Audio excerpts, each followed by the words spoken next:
So that they've always had to, from analysts I've spoken to, they've always had to sort of reassure companies in the US that they work with that their systems are secure and that they have protocols in place that mean, that the guys who work in Moscow can't sort of jimmy it. But I think now they're just in a really awkward, it puts them in a kind of an awkward position that they've got this staff of, I don't know how big it is, but most of the software programmers have been in Russia. They don't want to talk about it.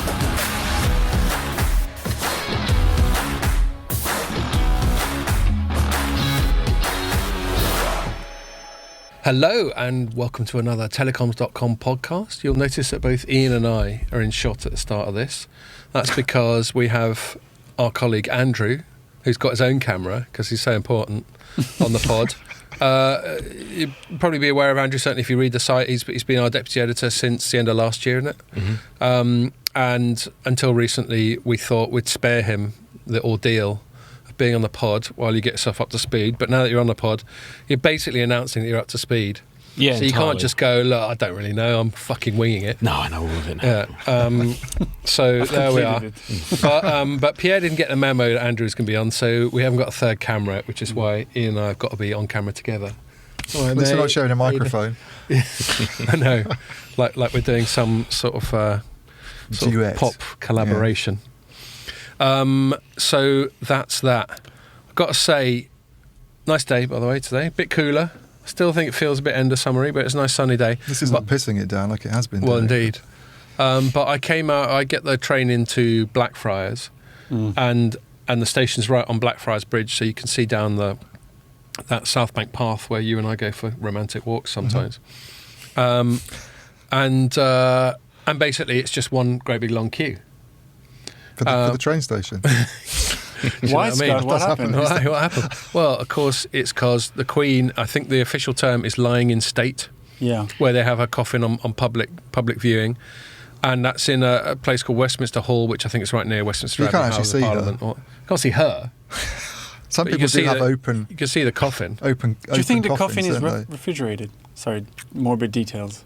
Yeah, I'm not going to get into that. That's a fucking typical French comment. do you know they did... I'm concerned for her. Actually, I've got a comment about I'm concerned for her. I've got a comment about sort of cultural things where I appreciate the French perspective. So the thing that struck me about it, fair enough, I'm personally sort of on the fence about Queen stuff. I think, bless her, she was a great Queen. She did a good job.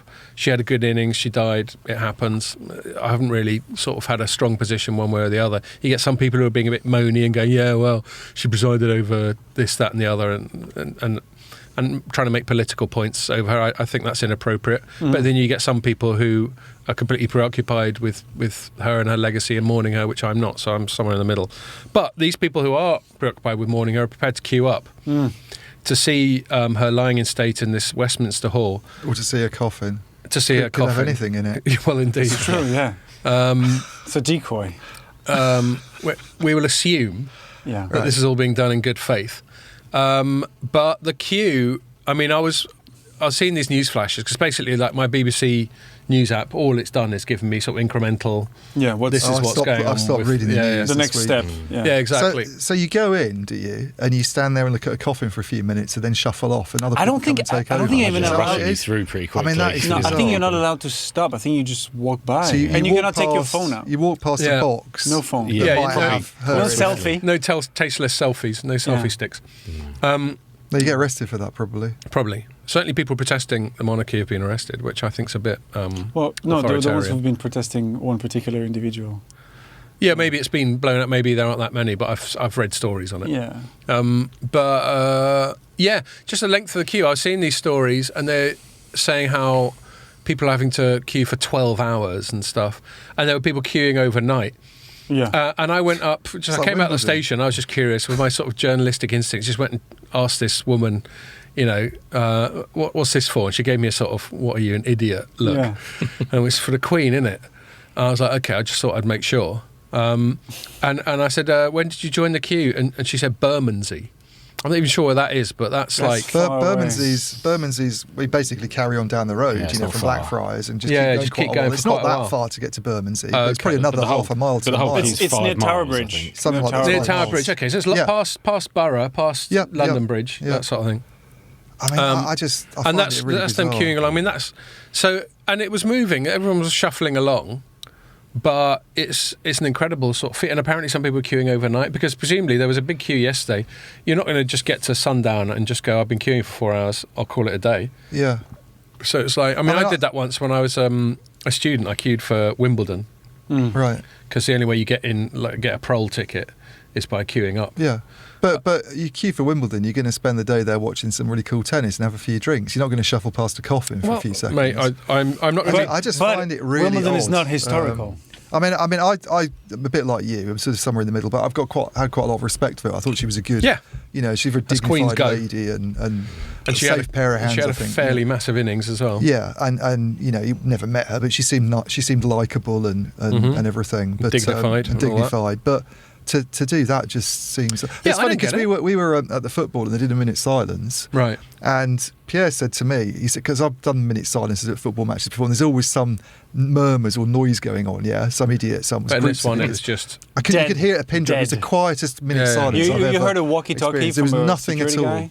But otherwise, it was dead. It was really quite weird, and that's, so I what suppose that think shows about how that- much respect. Yeah, people well, have for exactly. her, That's what I think about it. I share with you. I would not be inclined to queue for 12 hours just to walk past a coffin, but I think it's a really interesting sort of cultural phenomenon that so many people are. Yeah, and that 50,000 people or whatever in a football stadium will all shut up.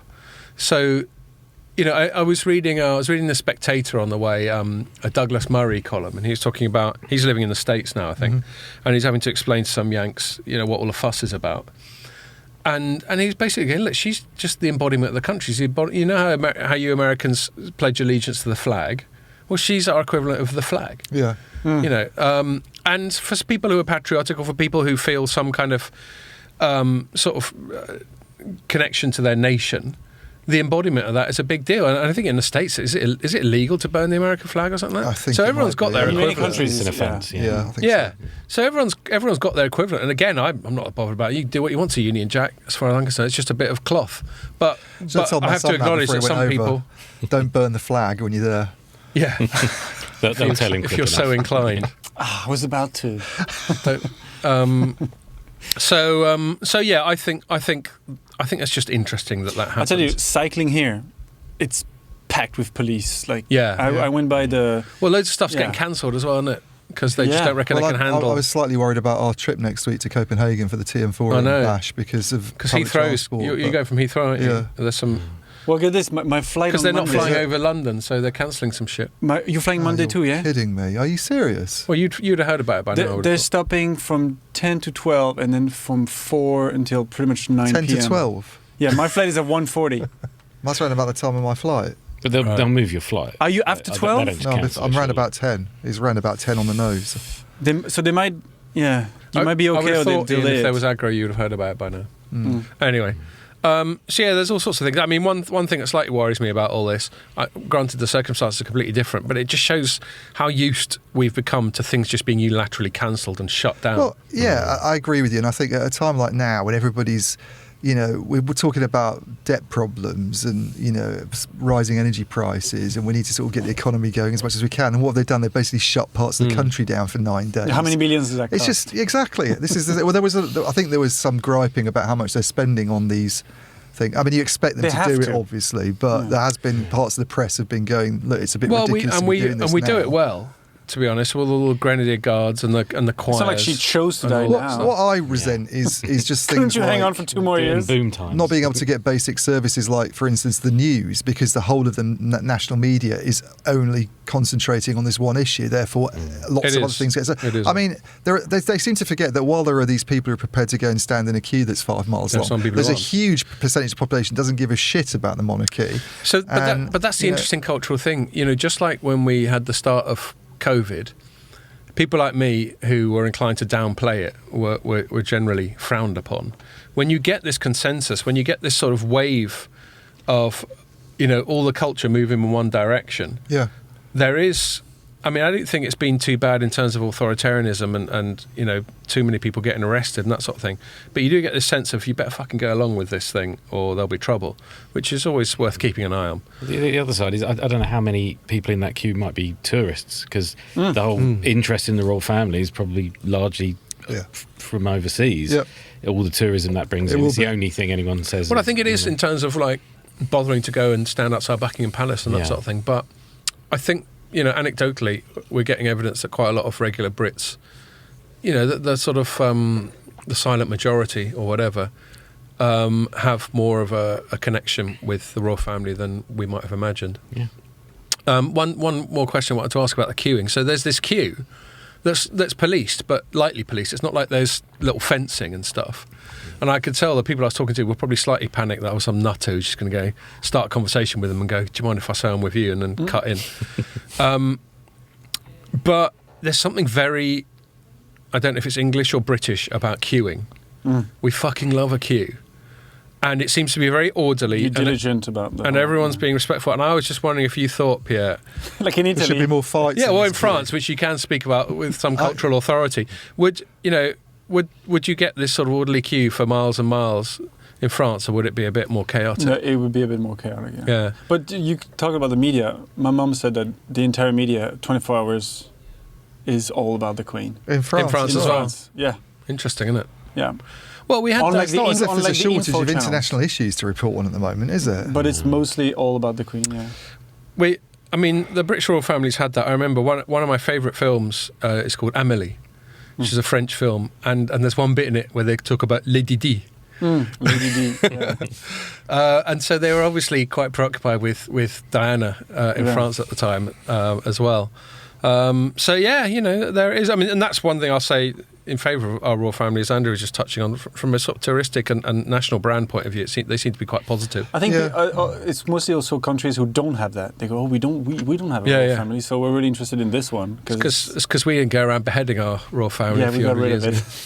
Snip, snip. We got rid of them. We did that and then brought them back. Yeah. So there we go. All right. So. Yes, that's the bit of randomness. We haven't got any events to chat about this week, but we are, as Ian just alluded to, we will be going to Copenhagen next week for Digital Transformation World, which will be the first one since before the pandemic, I think. Yeah. And it used to be in Nice, and now it's in Copenhagen. And it used to be in May, June, now it's in September. Yeah, so it's all changed, isn't it? It's a bit weird, really. Do you know what? I was lamenting the move from Nice, because Nice is sort of technically a lovely climate. I do seem to remember the weather never being that fucking good when we were in Nice. I think it was possibly a bit early. No, I've been there when it's been really hot. I remember one time, there's a picture, a selfie I took of us three, and I'm wearing my leather jacket. That year was cold, but the year after, I think, was really hot. Because I remember walking to the venue from the hotel and like being drenched in sweat when I got there. Cocktail parties on the Pebble Beach, come on. Yeah, I've done, I remember being at a Huawei one with you one year. So, I remember cocktail parties on the Pebble Beach. Did I go to one of them? Well, I think it was before we were part of the same company. Before my time.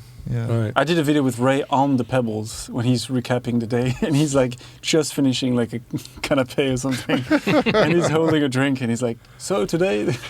Excellent. That's the way you want to do it. Yeah. So that'll be next week, but we're going to be back in time for a Studio One on Friday, so we'll probably be talking about that. Yeah. And I'll be at SCT. Probably be feeling quite tired, won't we? Yeah, and you're going off. You'll be back on next Friday, will you? I come back Thursday early morning, so yeah. Yeah. So next week you're in where? Not Philadelphia. Philadelphia's next SCT. week for you. Okay. I'll be with so Jeff. You'll be really tired. Yeah, well, usually coming back is okay. Cool. I won't have time to adapt. Are you one of these people that can sleep on planes? Yeah. Yeah, I'm not very good at that. No, I don't sleep well, but yeah. No one sleeps well. I think there's a lack of oxygen that just knocks you out. Right. Yeah. They do suffocate that. you to sleep. They're slightly turn it down to like 95. Because you never know in a closed system like that That's that film Fight Club, isn't it? You know, when he's Brad Pitt showing Ed Norton the pictures of the guys who are sort of going into crash positions. And he goes, look at their faces, they look calm as Hindu cows because they switch the oxygen down. Because the masks they put on. Then they put the masks on and it kind of hits you. Well, you are. I mean, you're. It's a very definition of a sort of captive market on a plane. Yeah. I mean, you're totally at someone else's mercy, aren't you? Yeah. Probably another reason why I don't particularly like travelling these days.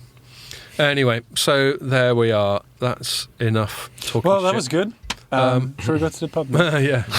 Andrew, you just went away. Did you have fun? I didn't really catch up with you. You went away for a long weekend? Yeah. What did you get up to? To Tenerife for my birthday, basically. Oh, I didn't know you were going all the way to Tenerife.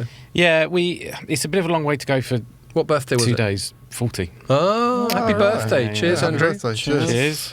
We'll have to get you to have a proper drink to celebrate your birthday. Don't worry, we got San pl- we got- Pellegrinos. We got plenty in the Perfectly Yeti. legitimate. But yeah, no, it was good. It is a bit of a flight over there. I don't think we really It thought is. about Well, it. I just did it this summer. Yeah, but if you're 4-hour going for a flight. week, it's fine. But we were there for basically 2 days. But That is a schlep. we packed. Well, basically, we were going to go to sort of Rome or do like a city break. Mm-hmm. But for some reason, that's. I mean, it's always quite expensive to go to cities, but it's just through the roof. Now we're talking about sort of 800 a head before, God. just for the flights and hotel. It was looking at them, so we kind of axed it, and then we're just like, well, what's the cheapest thing? Right. And it was. So 3 you're nights down in Tenerife. like Playa Las Americas, that sort of area? No, we were further west, I think, where it was Okay. really out of it. It was like an all-inclusive thing. Because where- Las Americas is a bit manky, if I'm honest. Yeah, it's weird, it'd be loads of 25-year-olds getting absolutely smashed and all that stuff, which wasn't what me and Tia were. Alternately looking for fights or sex. Exactly. And we'd just be dodging that. like a gauntlet. Dodging that human muck. No, we had exactly the opposite of that at the all-inclusive. It was kind of children's entertainment and then like ABBA songs, cabaret sort of thing at the end, which was fine because it was. Because you love a bit of ABBA. Yeah, I was singing along.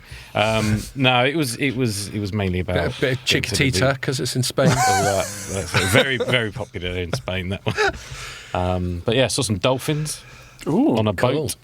We're on the boat, Excellent. not the dolphins. Yes, I was gonna say, dolphins on a were boat. they It's smoking like or- snakes on a Well, plane. they're very intelligent dolphins, yeah. They've got their own They were name. playing cards, doing shots. Yeah. So on the whole, although you'd rather it man. wasn't a 4-hour flight, it was not a bad weekend break. Yes. Especially as you didn't get rinsed like you would have if you'd gone to Rome. Exactly, yes. Yeah, it's sad how expensive all that stuff is. Even going on little nasty budget airlines, it still seems really pricey. It's also, it's made a bit more... I don't really like going through airports and flying. Just the faff just gets to me. But as we were saying before about like the delays and everything, they're almost baked in now. So, we sort of counted on having a bit of an evening the first night. And because things were delayed and the flight and all that, it sort of didn't. It got there quite late. And on the way back, it was delayed as well. It just extends it, but it's another 30% more annoying. And you just feel that you don't have any consumer rights when it comes to air travel. They can just unilaterally go, nah, this is happening, tough shit. Yeah, If it's 3 hours, they can can be reimbursed. I think. Yeah, but I bet you have to jump through lots of hoops just to get that. All right, let's crack on then. So we got Andrew on mainly just because it's about time we got him on. Well, you've been Mobile Congress. But it's, Yeah, he was only in that one that we did Mobile Congress. He hasn't been in the studio one yet. But that was totally fair enough. Andrew wasn't, his core area wasn't the telecoms industry before he started here, so it's fair enough to give him a few months to get his head around the whole thing, not just throw him in at the deep end and go open round. Andrew, you for it or not? Love it. Love it. The opener the ran, the better. Yeah. But now we've decided that you know what you're talking about, so there we go. I still don't, and I've been doing this for 8 years, so well done.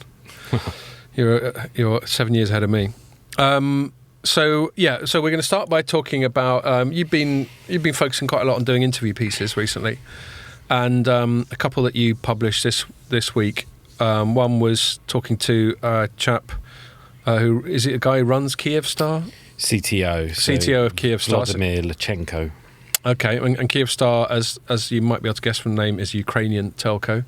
So obviously you were talking about the unique circumstances of them doing their telco-ness. Is it Ukra Telecom?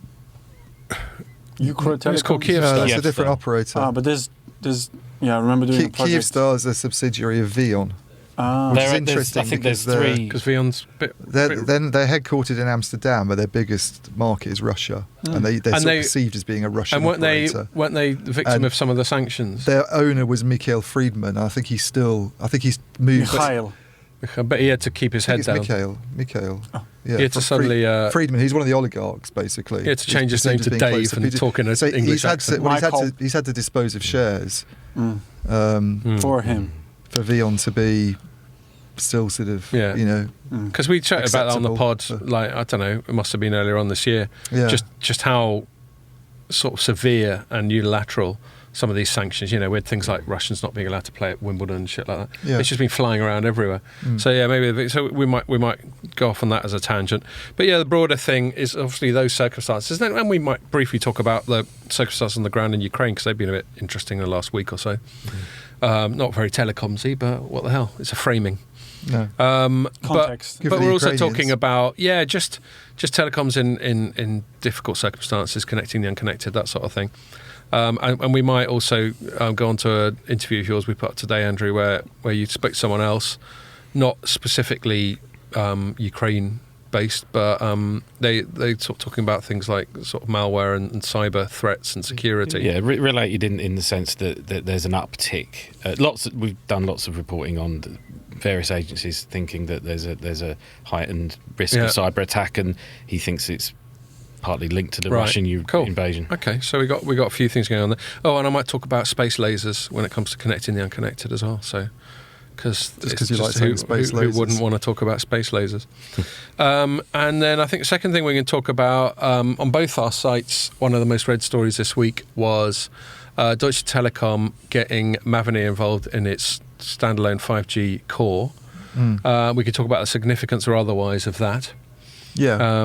And you covered that probably in greater depth than I did, so I might let you do the heavy lifting. Yeah, well, I did a broader piece on sort of 5G SA generally, as well. and why it's taking, because basically it's taking longer than people originally expected. You think BT first launched 5G 3 years ago, they're still talking about launching standalone. Yeah. And yeah, anyway, we can go into details. I remember the Mobile Congress where they talked about sort of non-standalone and standalone. It just felt like such a massive fudge.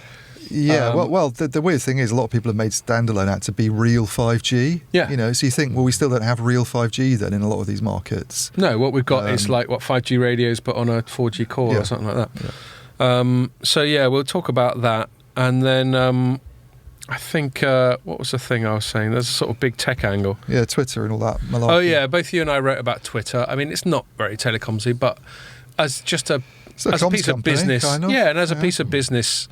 Reporting in general, it's just interesting to see that the general dicking about that's going on, shenanigans there, and there's a few other updates on. I think a couple of weeks ago we spoke about big tech. There's a few other updates on. There's just a broader mega trend of governments going after the big US tech companies, and I've got some sympathy for that, even though I'm a small government person. I'm also not into monopolies, and sometimes there has to be a tension between the government and monopolies, and that's definitely what's going on here, or oligopolies, or whatever you want to call them. So that's that, really. Well, I just realised, Pierre, I haven't been doing the if you watch it, then listen to it. And you haven't been reminding me. Yeah. Are we still doing that, or shall I just not bother? No, please. Okay. Yeah. So, just to remind you that if you are watching this on the site or on YouTube or on Facebook, you can also listen to it on iTunes, Spotify, SoundCloud, and loads of other podcasting platforms. Not bad, considering I haven't done that for about 2 months. It's like riding a bike. How long have we been going for already? What do you mean?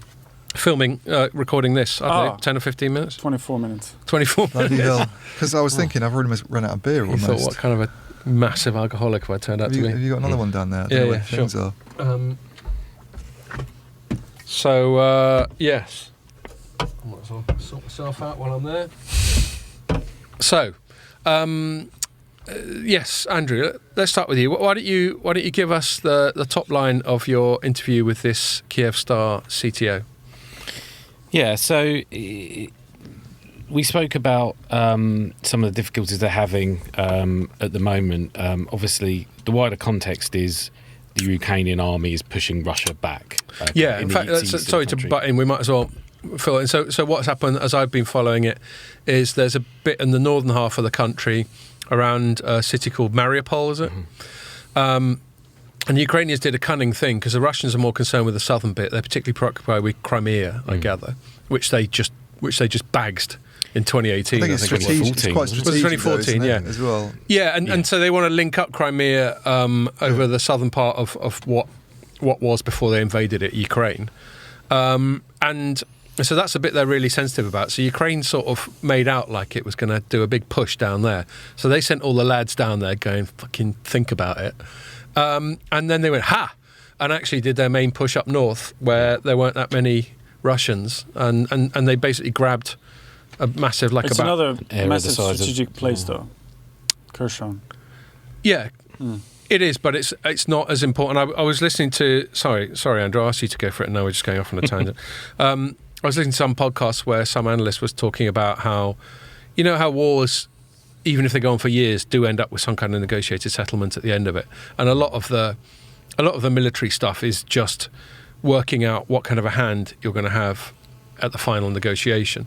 So if Russia sort of held on to the maximum amount of gains all it had that it had made, and then we finally came to the negotiation, they could go, all right then, we'll give you Kherson and all that sort of thing, as long as we get to keep the southern bits that we really like and the Donbass and all that stuff. It's like amassing a deck. Yeah, it's a real estate game. Exactly. And so every time, I think this is the first time there's been a sort of significant sort of counterattack by the Ukrainians, who we've considered to be largely on the defensive up until now.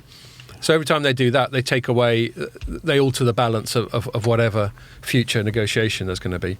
So yeah, fair play. And most neutrals obviously are wishing good luck to the Ukrainians because they're not the aggressors. Yeah, it's their country that they're taking back.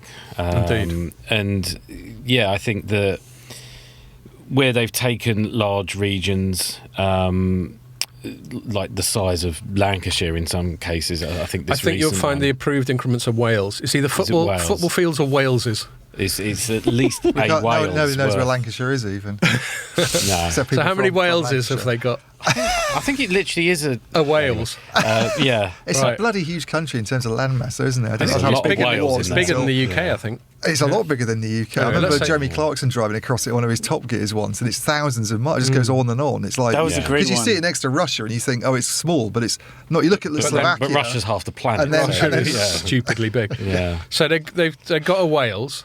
They retook that, and one of the key things a company like Kyivstar, any operator, I think Kyivstar are the largest in the Ukraine. I think they had like half the market. What they're not for business purposes, but for humanitarian purposes, apart from anything else, is to move into those areas and try and restore telecommunications. Like probably the army's going to go in and try and restore power and anything that's gone down. Because apart from anything, these places have been shelled and everything.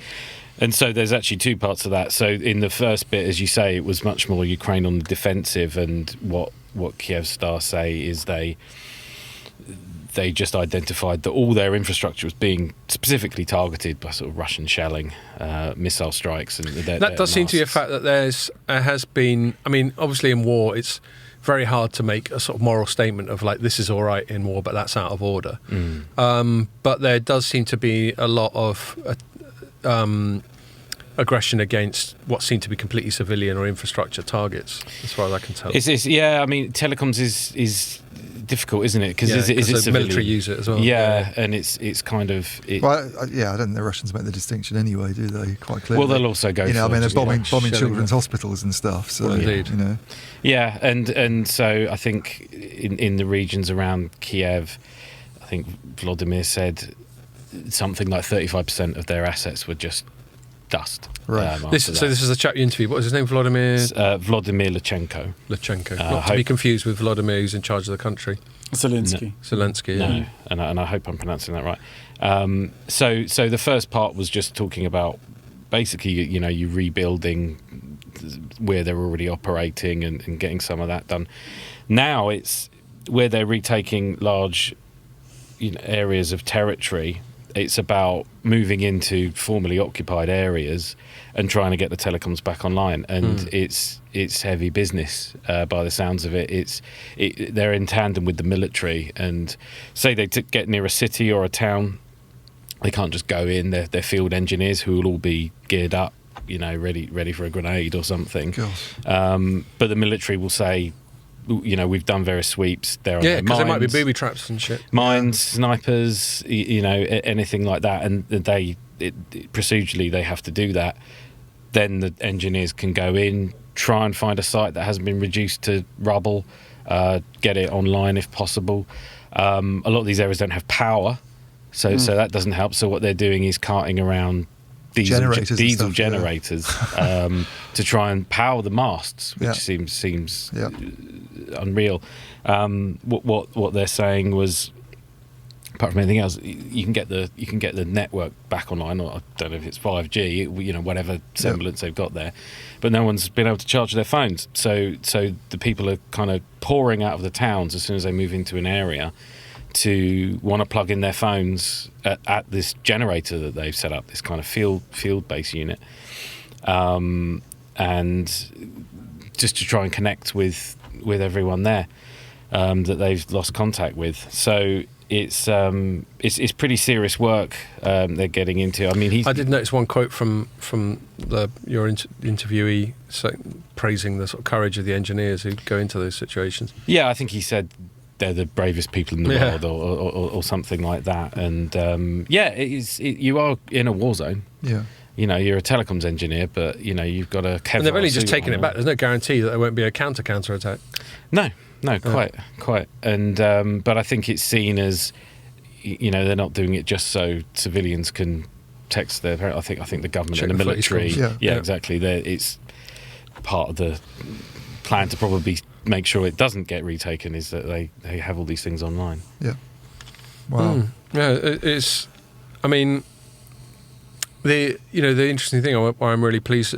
One of the reasons I'm really pleased you did the interview is nearly all of what we write about is developments in very sort of calm, stable, developed environments like Western Europe and USA and that sort of thing.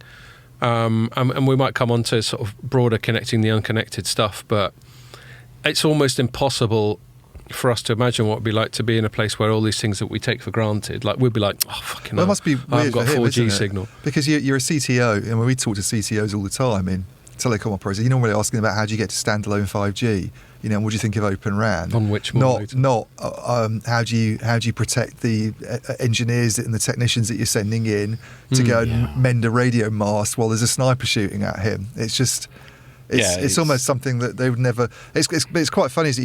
Not funny, but the kind of recruitment of civilians into the. I mean, I follow tennis obviously. And you see some of these guys that used to be on the ATP tour a few years ago. There's a guy called Dolgopolov who was up in the top 20 in the world, and he's sort of tweeting about being in the army now. Right. And you got there's people like another the guy, Klitschko brothers. Yeah, the Klitschko brothers. Stakhovsky, who beat Federer at Wimbledon, if you remember, years ago. Do you know? I was just looking at that because Federer's just. And he's in the army. He's fighting on the front lines or something, and it's just so bizarre. Federer's just retired, and I for some reason decided to go on Wikipedia and just do a Wimbledon. Wikipedia does quite a good job of just displaying all the results and just going back historically and reminding myself of when he first won it. Yeah. And there was that weird time where he was just invincible, and then this guy Stakhovsky upset him one year when he had a sort of off game, and he's Ukrainian, and he was top 100 player at one time, and I don't think he lives in Ukraine. I think he might live in Hungary, but the war broke out, and he's like, I have to go and do my bit because everybody else is being conscripted, and it's just a weird situation that CTOs were probably thinking about things like ARPU and. ARPU is so much more of a commercial thing, but some of these new technologies we roll out and digital transformation, all the kind of rubbish that will get talked about in Copenhagen next week. He's thinking, how do I mend a radio site that's just been bombed by the Russians? Well, there's a very sort of raw reality of what everyone's going through in that country, but it's also, I think it points to something that gets said. Telecoms is very important backbone of whatever, and it's. You just kind of one of those things.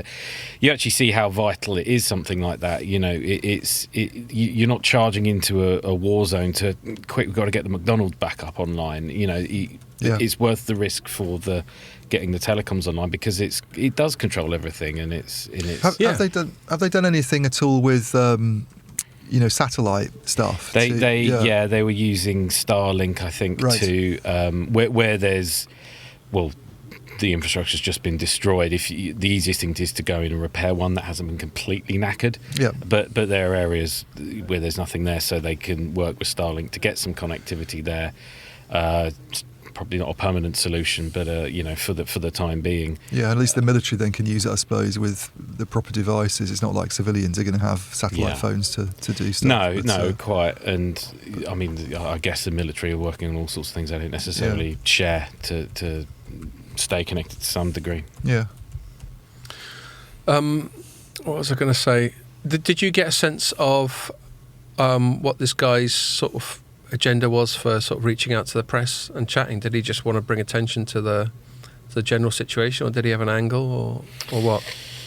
I've done a lot of interviews, and their angle is sometimes just screaming in your face, isn't it? It's just very obvious, you know. And actually, the other interview that we might talk about, the angle's pretty obvious. Security firms are always bigging up the threats out there because it's like, don't worry, we've got the solution. Yeah. I didn't get too much of a sense of that with Kyivstar. It seemed to be quite honest answers. I think, why do they want to reach out to the press to speak about it?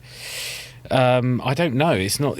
I don't. Maybe it's a PR thing, and because they had these quite cool high res photos ready for you as well, didn't they? But I think it all plays into from my perspective, it all plays into the needing to keep the West on board with this, because there's worry at the moment that people have gone through a few months. People have gone through a few months of higher energy prices because we've imposed sanctions on Russia, and it's like, to show it's not all in vain. Do we try and sort of sorry Putin, let's just get on with things as normal, and that's the last thing obviously Ukraine wants to see. Well, there's obviously that politically. There's been lots of that. It's just where there's victories, really making sure that they're visible and everything. And who knows how tied that is in. I mean, they're obviously working very closely with the government and the military on all this. I bet a lot of this comes down from Zelensky, because he's very sort of out there, isn't he, in terms of engagement with the Western press. You see him being interviewed all the time. Like, there's people going over there, and the BBC and the Economist speaking with him in his bunker in Kiev, and and fair enough, I suppose. I mean, totally. Because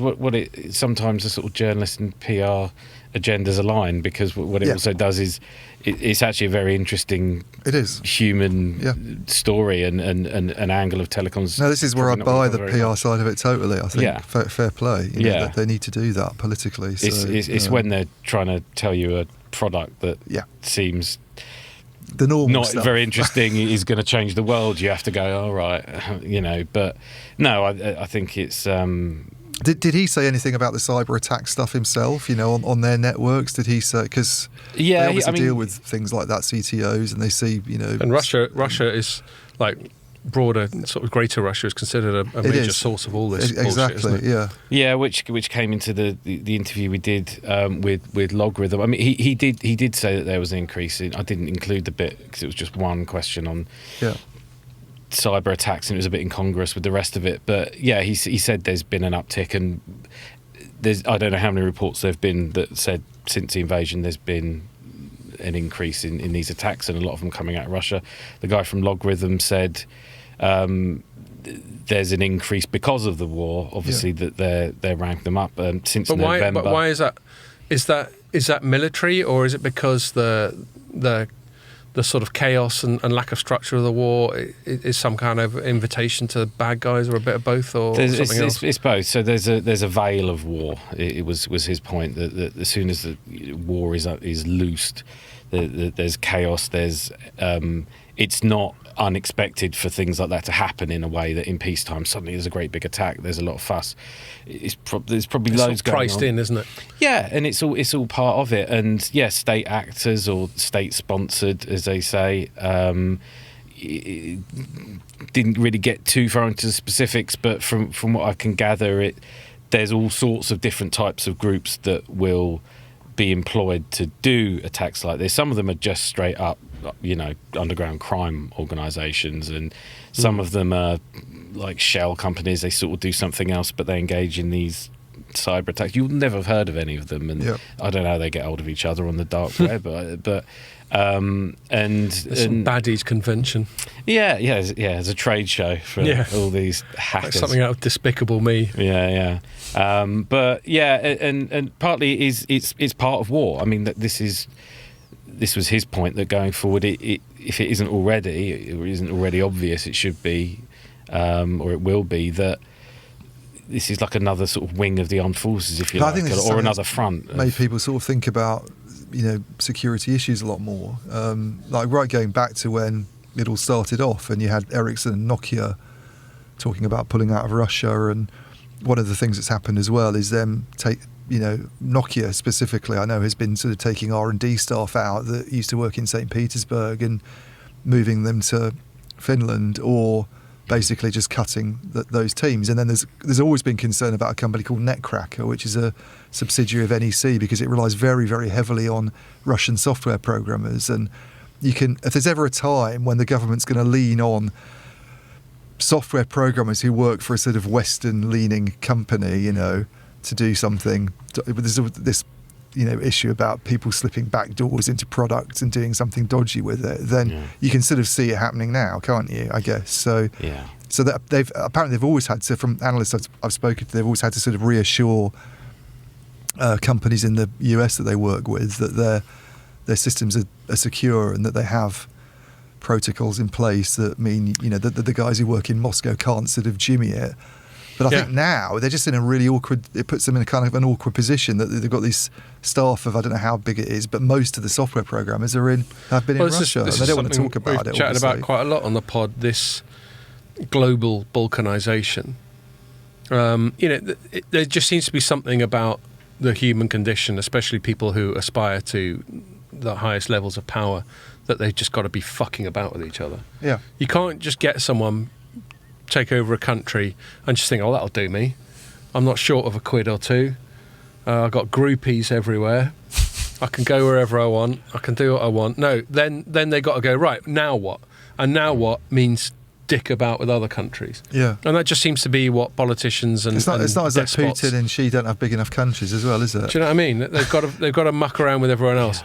And then the US, with some justification, whether or not it's done it right is a matter for debate, is pushed back, especially on China, because they thought China's taking the piss a bit too much. And then China pushes back, back to the Queen thing. They're not letting some Chinese delegation join in some of the Queen mucking about because they're sanctioning a few of our MPs. So all these things get very interlinked. You think about how different things are from a few years ago. It's not that long ago. I remember when Cameron was in power and they used to have the Chinese, they were sort of welcoming them in with open arms, weren't they? And Chinese investment into steel plants and all this sort of stuff. I think we still will be if different things are now. I think we still will be if it wasn't, it's probably not popular to make the concession, but if it wasn't for Trump, who was the one who basically did the front running on being belligerent with China. And again, I'm not even making a call on whether or not I agree with him. I'm just acknowledging that he was the one that did it. Well, it was coming anyway, because there's been increasing signs of aggression by the Chinese. That's one of the reasons that it was accelerated. I think it started under Obama, things like building he'd been air bases a bit in wishy-washy about it. So. Yeah, it's not coming out of nowhere, is it? Yeah. If none of that had happened, what's the substance of deteriorating relations? Yeah, it's kind of down to that. But it just seems to be an inevitable fact of human life that we're just going to dick about with each other. We can't just leave it alone and just have everyone have their little boundaries. Yeah, Putin might feel that the dissolution of the USSR was bad, but there's still plenty of Russia to go round. Yeah. Why not just calm down? It is a little bit, I know this is a massive sort of oversimplification of it, but it is a bit galling for the person who oversees the biggest chunk of land in the whole world to go, nah, we want that as well. Yeah, not short of resources either, exactly. Not short of resources either, yeah. No. So that's all a bit annoying. But it's always going to happen. So that's what's also interesting about things like the interview you did is, and the other one that you just alluded to today, to do with the sort of malware and the security threats. There's another thing. Why is it that within Russia and China and some other countries, I understand malware and hackers and that sort of thing chasing money, like ransomware, that sort of thing. Yeah. We've taken over your servers, give us £1 million or we'll wipe all your shit. And then people often pay as well. There's a specific job within cybersecurity as a negotiator, like a job role, who they come in and they go, right, so they've XYZ group has how do we resolve this? Or whatever. Yeah, and they'll come in like... That used to be my dad's job, but with actual kidnap and ransom. He used to have this bizarre job in Latin America where he was a KNR, as they abbreviated it, consultant. And, in Latin America, especially around the time when he was working, which is like sort of 80s, you'd have people like, I forget the name of the paramilitary groups in places like Colombia and El Salvador, but all these, sort of FARC, there we are. You get these people farking around in Colombia. And every now and then they go, we're a bit short of a few quid, let's find some rich bloke and kidnap one of his kids. Yeah. And my dad would have to come in and, as you say, just negotiate. And it's just an acknowledgement that this thing exists. Yeah. And while you would rather not be in this situation, you want an expert to help you resolve this shitty situation as best as possible, which normally involves how can we get some cash to these people and have them fulfill their end of the deal. Yeah, and apparently there's whole levels of some of the more successful groups. You know, you do get your stuff back, because if there's no trust, there's no point. No one's going to pay a ransom. No, it'll never happen. Apparently, they're very sophisticated. You know, you sort of you get this idea, as you say, sort of like a Bond villain in a little cave somewhere, and they're all like, let's nick some stuff. Yeah. But apparently, it's very sophisticated. They look like modern offices. They've got help desks, ticketing systems where things are breaking, and it's just this. It's bizarre. Ticketing system. That's so bizarre. Yeah, I mean, it's just a business. I mean, if you're not operating within the sort of moral framework that we take for granted, and you consider what we would call a crime and thus a bad thing just another revenue source, then why not operate it like a normal business? Why do you have to be all shady and and have a hood over your head and stuff? Well, that's the thing, and it's obviously you've got organisations like these that are in it for themselves. But another of his points was, particularly during a war, it's a money gathering operation, perhaps for the state, for the military. I mean, Russia's running out of money. And we've got all these sanctions that we've got all these sanctions, and it's a profit centre.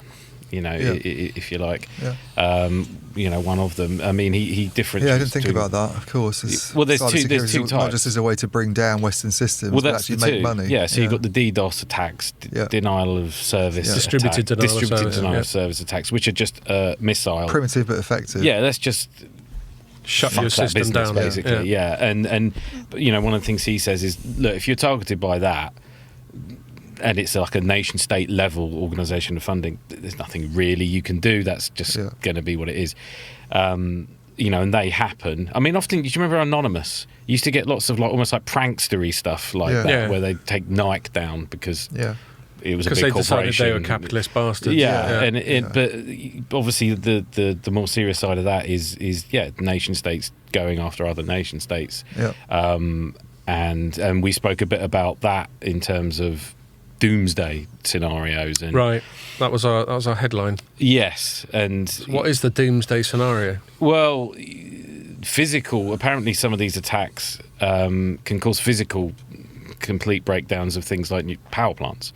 So you could take down the power grid, not in a way that it needs to be rebooted, but with such an attack that it needs physical engineers to come and do it. You could also take the roads down, and obviously all the telecommunications networks. And what a mess it would be trying to run around. Dystopian stuff, isn't it? Just with the press of a button, be able to trash loads of physical stuff. Yeah. We normally assume there's going to be some kind of barrier between the digital, forgive me, Ian, for want of a better word, the digital and the physical, the digital and the analog. But there isn't. Just like we assume there's a barrier between the brain and the body, but there isn't. We know that you can have psychosomatic stuff. We know that your mental state can affect your physical health and so on. And I think that's a similar thing between the digital and analog. There isn't this cut-off. There isn't interdependence. And you can just press a button and trash loads of physical stuff. Well, and where the angle for someone like Logarithm and all security firms, when you speak to them about this, comes in is unless you beef up your security. There we go. But it doesn't mean it's not true. It doesn't mean that you're not vulnerable to this stuff. It's funny, I often say that. I say just because their ulterior motive is transparent doesn't mean it's not valid. Yeah, I don't think they're making it up. I mean, we know there are such things like this going on, and who knows exactly what happens if they get into a nuclear power plant. I don't think it's going to be good, is it? There's another guy, because I spoke to a guy a few days ago called Carsten Knoll, who he did a big talk in Amsterdam, like a hacker conference. He's quite a well-known German security expert, and he was talking about Open RAN actually, and not really Open RAN. I mean, it was framed that way, but it was more about the vulnerabilities in telecom networks because they're moving towards the cloud, and it creates new sort of risks. But his company, but he's a hacker basically. So what they do is they get hired by operators and other firms to go in.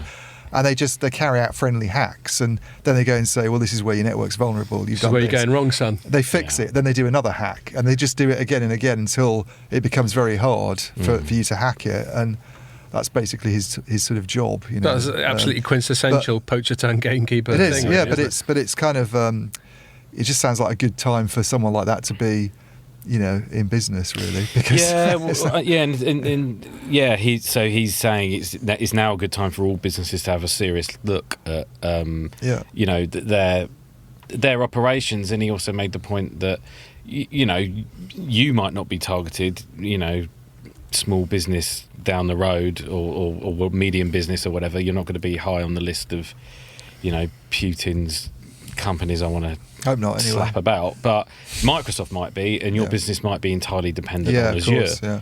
Well, if they bring down, you know, what if they were to sort of, well, we talk about this all the time, cloud dependencies. You know, that's everybody using huge. 3 big public clouds. This is one of the reasons why I don't like that idea, because you think if one of these very sophisticated Russian hackers was to try and do something to Amazon, let's say, and bring down a section of the How many businesses yeah, basically it would. can't Well, we've work? even seen with outages where they haven't been attributed to hacks; they've been blamed on human error within the company or something like that. Who And it's knows? It caused- could have been a hack. They and just it's didn't want caused to admit it. They 8, wouldn't 10 necessarily hours of outage, which is you add up the economic cost because so many businesses depend on it and they can't function, and even that 8 and 10 hours actually costs quite a lot.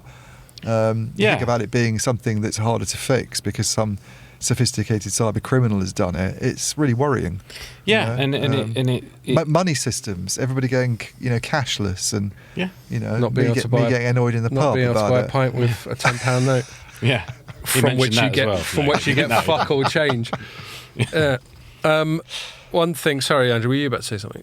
I was just reminded, talking about security and are they doing enough? You would think that a given company, let's say Informa, I know nothing about, you know, our chief security officer, assuming we have one, but presumably we got some relatively senior chap who's keeping an eye on stuff, because Informa, there's no reason why Informa should be any less susceptible to a ransomware DDoS type of attack than any other big company. But you'd assume that companies would invest a fair bit.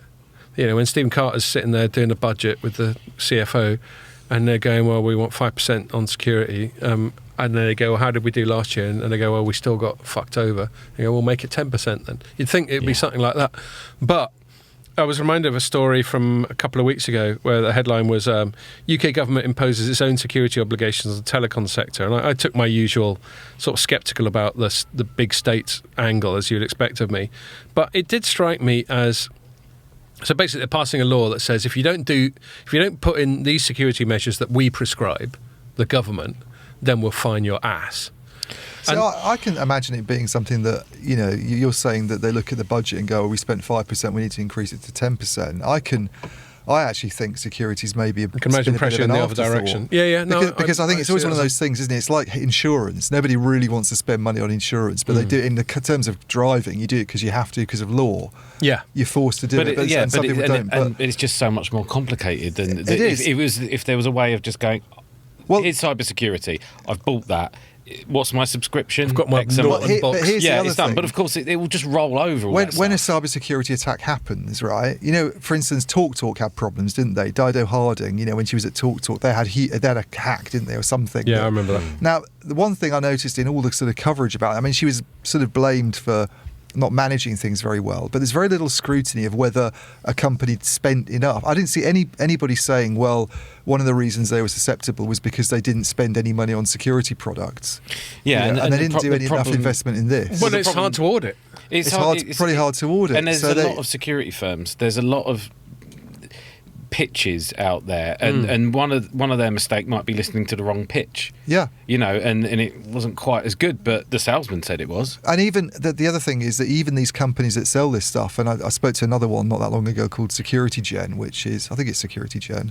I've got the name wrong, but anyway, there's companies that do these products, and even those companies, you say to them, can you offer 100% guarantee that if someone's buying your stuff, then it's, you know, they're not going to get hacked. Sorted. They're going to be safe. No, of course they can't. It's like taking a COVID-19 vaccine. It's for more protection, but you can still get ill. Basically, Don't get me started. It's the same. It's the same like kind of thing, and yeah. you do it. But the problem is that if you do get hacked, people aren't necessarily going to turn around and go, oh, well, it's because they underspent on. Nobody's really looking at that. No, it's because they underspent on security, and therefore the CEO doesn't feel to blame for it. No, perhaps. and a lot of them will be.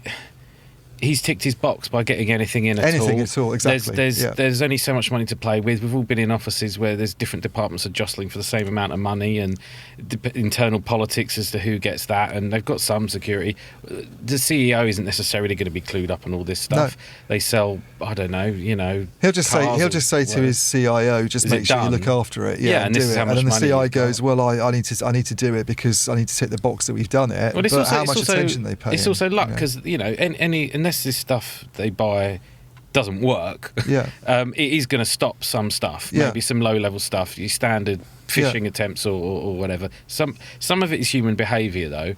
So how much are you actually telling your staff what to do?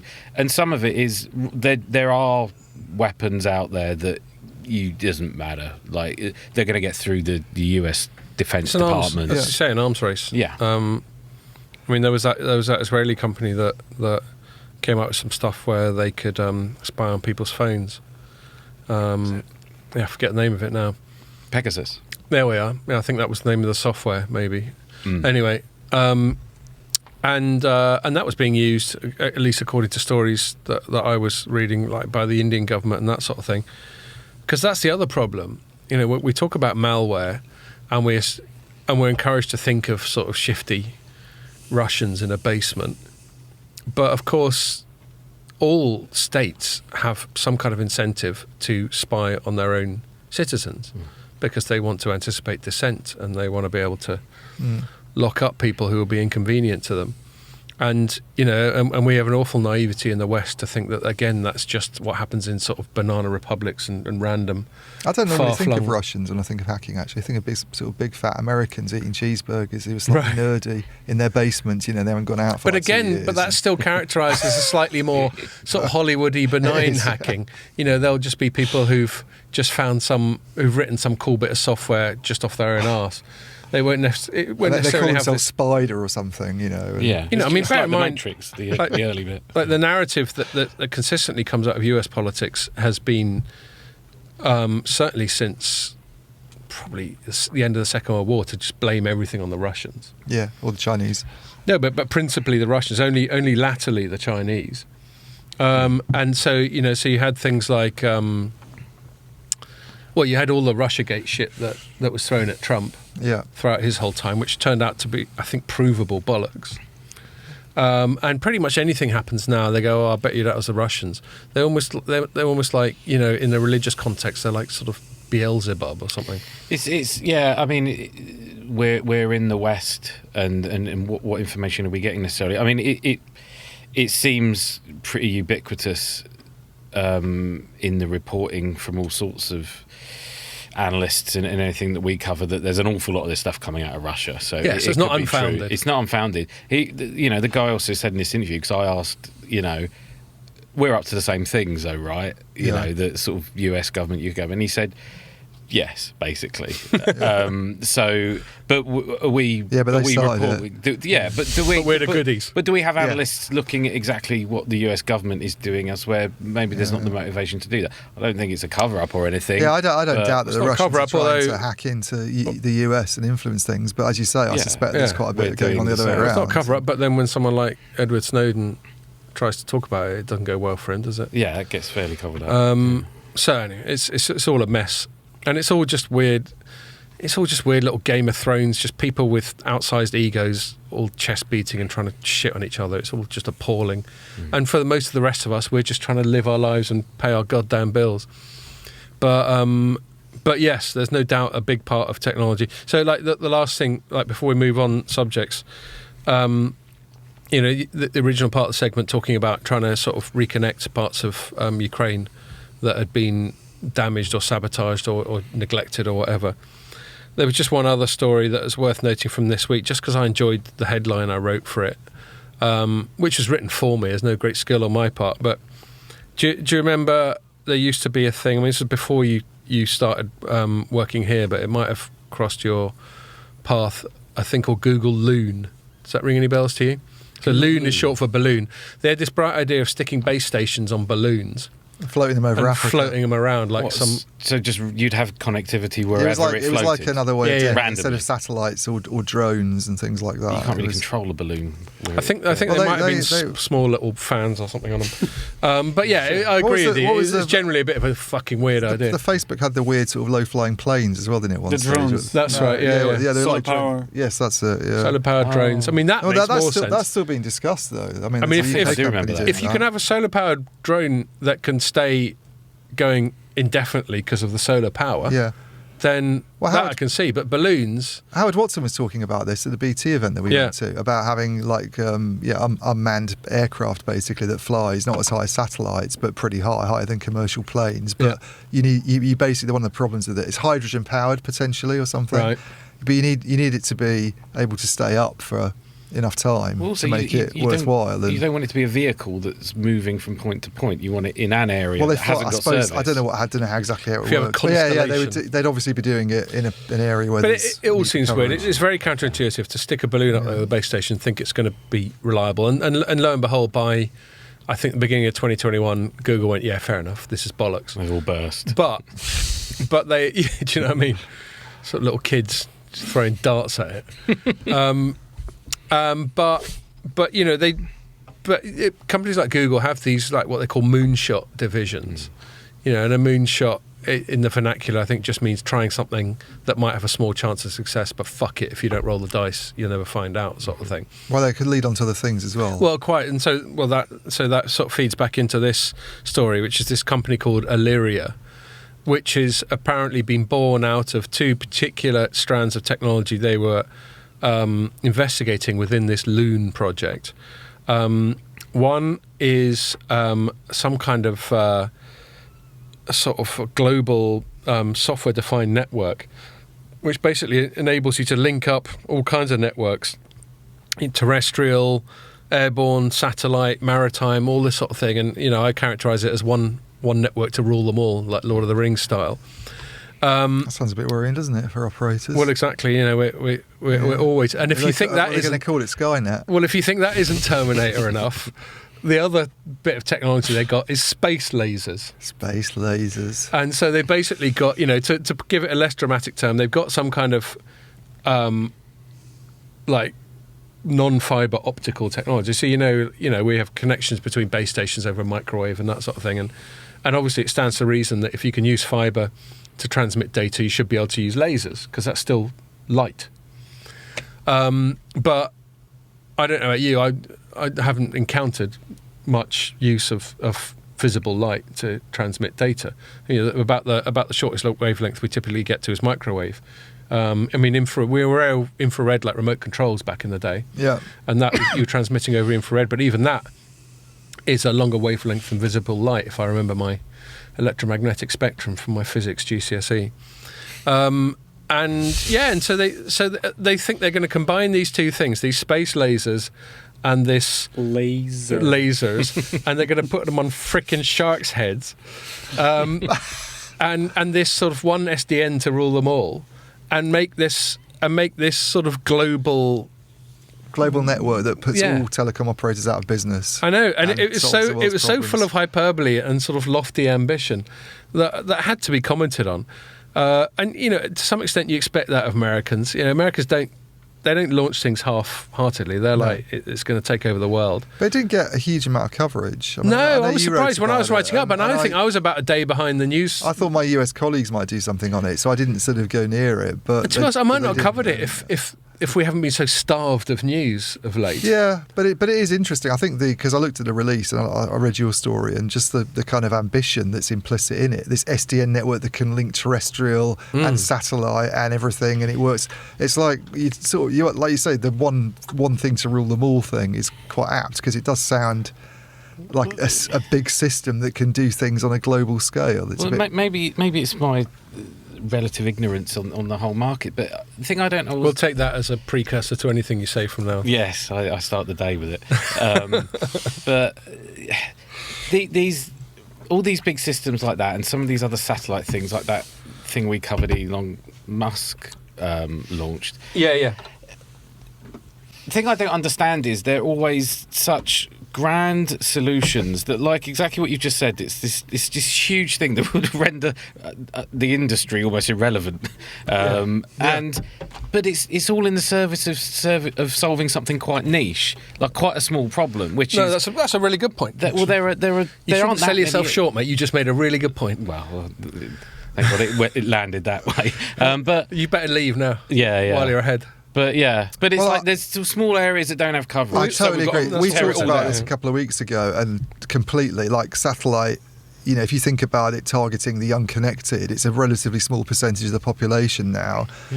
Or it's in areas where there's not a lot of disposable income, so people can't spend money on satellite dishes and expensive devices, so you've got to get the costs down to make it worthwhile, and then you've got a challenge because of other people in other markets aren't using. So, but I wonder if, is it conceivable that in the future satellite costs go down a lot, let's say, let's be really optimistic and say some of these plans work out, and then we make some advances with the technology, because Elon Musk's LEO stuff already looks pretty good compared to what came before, according to the analysts. Oh, really? Yeah. Well, there's a guy called Tim Farrow who he used to work for in San Francisco. He's probably one of the world's leading 5 people on satellite. Fair enough. And he was quite negative about some of the Starlink stuff, and did a blog recently that I think Mike Dano, like reading, linked to everything, and he's sort of a lot more sort of like, he's basically said they kind of got it wrong, and the stuff they're doing is like really, really impressive. There's like a lot of technical breakthroughs, and so if they they got what they get wrong, and what's he the breakthrough? Tim Farrow got it wrong. So he's correcting his own previous analysis about his Starlink. Right. He was overly pessimistic, and it's moved on in a way that he didn't expect it to. So, if they can, let's say they can push the boundaries and get and make satellite, because one of the problems is bandwidth on satellites, and things like that. Yeah, because you can only do text emergency messages SOS and that crap that Apple's been talking about. But let's say it gets to the point where some of these wild dreams that people like Teledesic and Iridium were having in 2000 about the internet in the sky, let's say that becomes possible, and then let's say your costs become really competitive, so that you can do it for a lower cost than your terrestrial network. Do we get to a point when people go, well, they're now able to compete against terrestrial networks in areas where terrestrial coverage is available? Never. No? I don't think that's ever going to happen. I think it would always just be, at best, a fallback. It'd be like saying, I think, and correct me, this you might think is an oversimplification, it'd be like saying that you could have direct competition between fixed wireless access and fibre. You're never going to pick fixed wireless access unless you have to pick it. If you've got fibre, you're going to pick that. Well, I don't know, because that comparison I understand, because that fibre in the ground, you have it's an order of peak magnitude speed, and it's an order of magnitude better than what you're doing with FWA. But satellite technology compared to mobile 5G networks, let's say, that are done by terrestrial, I don't have, my points of reference aren't as good. Well, I think my points of, mine aren't great. I'm certainly not an expert, certainly not like the chap you're just citing. But my understanding is the reason I mentioned the contrast between fibre and FWA is just anecdotally. I don't have data to back this up, but anecdotally, I feel like the gulf is similar between normal mobile technology and satellite based. In which case, if that's how it plays out, then again, I think a lot, because there's so many plans. It's not just Starlink, and Starlink's the one that we always hear about because it's Elon Musk. So it gets, but and a lot of these companies are having big problems. Look at the one that Apple's done a deal with. For its Global Star is like, all right, maybe Apple will turn around its fortunes now that it's got this big deal with Apple in place, but. They've got huge costs. I hadn't heard of them at all before. Well, I did a project for them back in 2000. Yeah, I think you mentioned it. Yeah. They've gone through various iterations. They've had to sort of reinvent themselves, like a lot of the satellite companies did. Inmarsat and Intelsat. A lot of them sort of tried to do something. Yeah, and then they ended up moving into things like maritime. Some of these companies and serving the niches. Because terrestrial had come along and served and done the mass market thing, but. But a lot of these companies are struggling. OneWeb's got problems, partly to do with Russia, actually, because all of its launches were supposed to be from weren't they? Is it saturation? Because there's so many companies doing satellite stuff. How can there be a market that's big enough for all of them? There's a weird gold rush. This is the thing. So the maritime thing, that makes sense, because you're not going to... It is, but you only need probably 1 or 2 satellite operators to serve it so globally. If there was and what's the total available market for connecting big container ships? Exactly. Can't be that big. Yeah, and the whole thing of doing it anywhere else is... But you've got the masts now. You've You built have, them. yeah. But it sounds I mean, like you're saying is they're nobody's better saying as well than a satellite. Also, no, Oh yeah, to you your point, would never though, revert to satellite where you had terrestrial connection. So- I'm Well, sure. well, this is the thing that you know what you were saying about satellites not going to catch with terrestrial. I don't hear anybody on the CTO side saying, "Oh, we need to stop evolving 5G and not think about 6G because satellites basically where it's going to be at in the future, and we're not going to No. build base stations." No one's saying anymore. that. All Are they're they? really saying They're not is that, a connecting so the unconnected thing. They are just saying connecting the unconnected, Which is fine, but we all are sceptical about the total available market, the amount of money there is in connecting the unconnected. There might be a degree of redundancy. So if people, one thing I found interesting about the Apple announcement when they announced that is it for iPhone 14? Are we on? Yeah, that's the one 14? that's coming. Well, I think Yeah, that was the one now, they isn't just it? announced. Yeah, He's probably got one, and that's the already. one that's got the. He's probably got 12. I have it all. This is when he produces his iPhone 14. But they announced their thing with Global Star. yeah. And so I understand there's some redundancy. Whether it's operators or handset makers, they want to be able to say you'll always be connected. Yeah. That's a sort of, I'd say, a marketing point that people can understand. It was such an underwhelming announcement. You know, there was these rumours like leading up to it that they were going to have satellite connectivity in their phone. You were thinking, oh, satellite connectivity, and then it comes out and it's like if you're mountaineering and you fall down a crevice, You can have send to point SOS. your phone and Yeah, send an and wait SOS, for a and minute You've to got to do connect.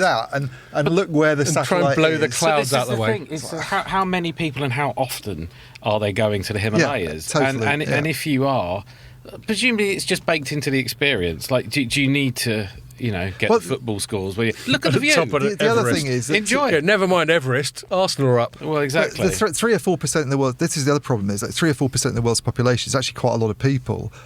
But they're all in. The people that they're talking about, these unconnected, they're people who are like the wealthiest people in the world live in London and New York and Tokyo, right? The people who can afford satellite dishes and expensive devices that. live in places like that. The people who are in unserved communities like the Himalayas, Have got more pressing concerns. like the It's just- rainforests, it they don't have money. It sounds more like a It's- B2B thing, doesn't it, for sort of emergency services or Totally, something? yeah, completely. Like, because Yeah. that's... But that okay. market's already served. This is what I don't understand. That Yeah, market's but- they already have satellite operators doing that kind of thing. But there you go. It's You know, just maybe a they're not. Maybe saturation. they're not as advanced as they need to be for some data services. I I'll don't say know, because but- I'm totally aware that we've been banging on for about an hour. yeah, we've gone down to a satellite black hole. here. No, that's fine. Well, I brought it up with just because I wanted to talk about my space lasers angle.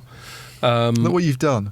But one thing I'll say at the end of my space laser story, I was sort of skeptical about, partly I've just got this, I don't know if it's because I'm English or just my personality, but whenever I'm faced with an onslaught of American-style hyperbole, I feel it brings out the sort of jaded cynic in me. And so I was pushing back on all this, we're going to be everything to everyone sort of stuff that they did. But I also had to say, then again, isn't it good that you get these startups that are moonshot and they try shit, and we'll see how it goes with them. But I'm sure that technology, just like with Loon, will have some utility. And if this startup fails, that might be recycled by another that finds a more... Because I think their main market, incidentally, back going full circle, actually, this is quite an appropriate way to tie it all up, going full circle back to the start of this topic, that their main market is US military. So they've got this, super duper space laser network, which can provide the kind of redundancy that military wants.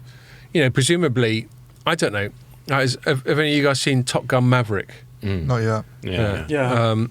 And Top Gun Maverick is just a reminder. It was of great. great. Shut up. Shut up. I thought it was all right. It was a bit Is it the same wanky. music? Is the first one? Yeah, there was the intro. a lot of nodding to the first one. There's that, the gong. Oh yeah. Yes, They recycled that. It's Yeah. a cue for whenever they mention Maverick, the gong. And the sort of slightly fuzzy, heat hazy shots of people in aviator glasses walking Yeah. next to throbbing fighter jets. But anyway, it's fine. It was what it was. But the reason I bring it up is it's a reminder, if you watch it, that these people are up in these planes, up at whatever altitude they're doing, whooshing around, but they're constantly connected, aren't they?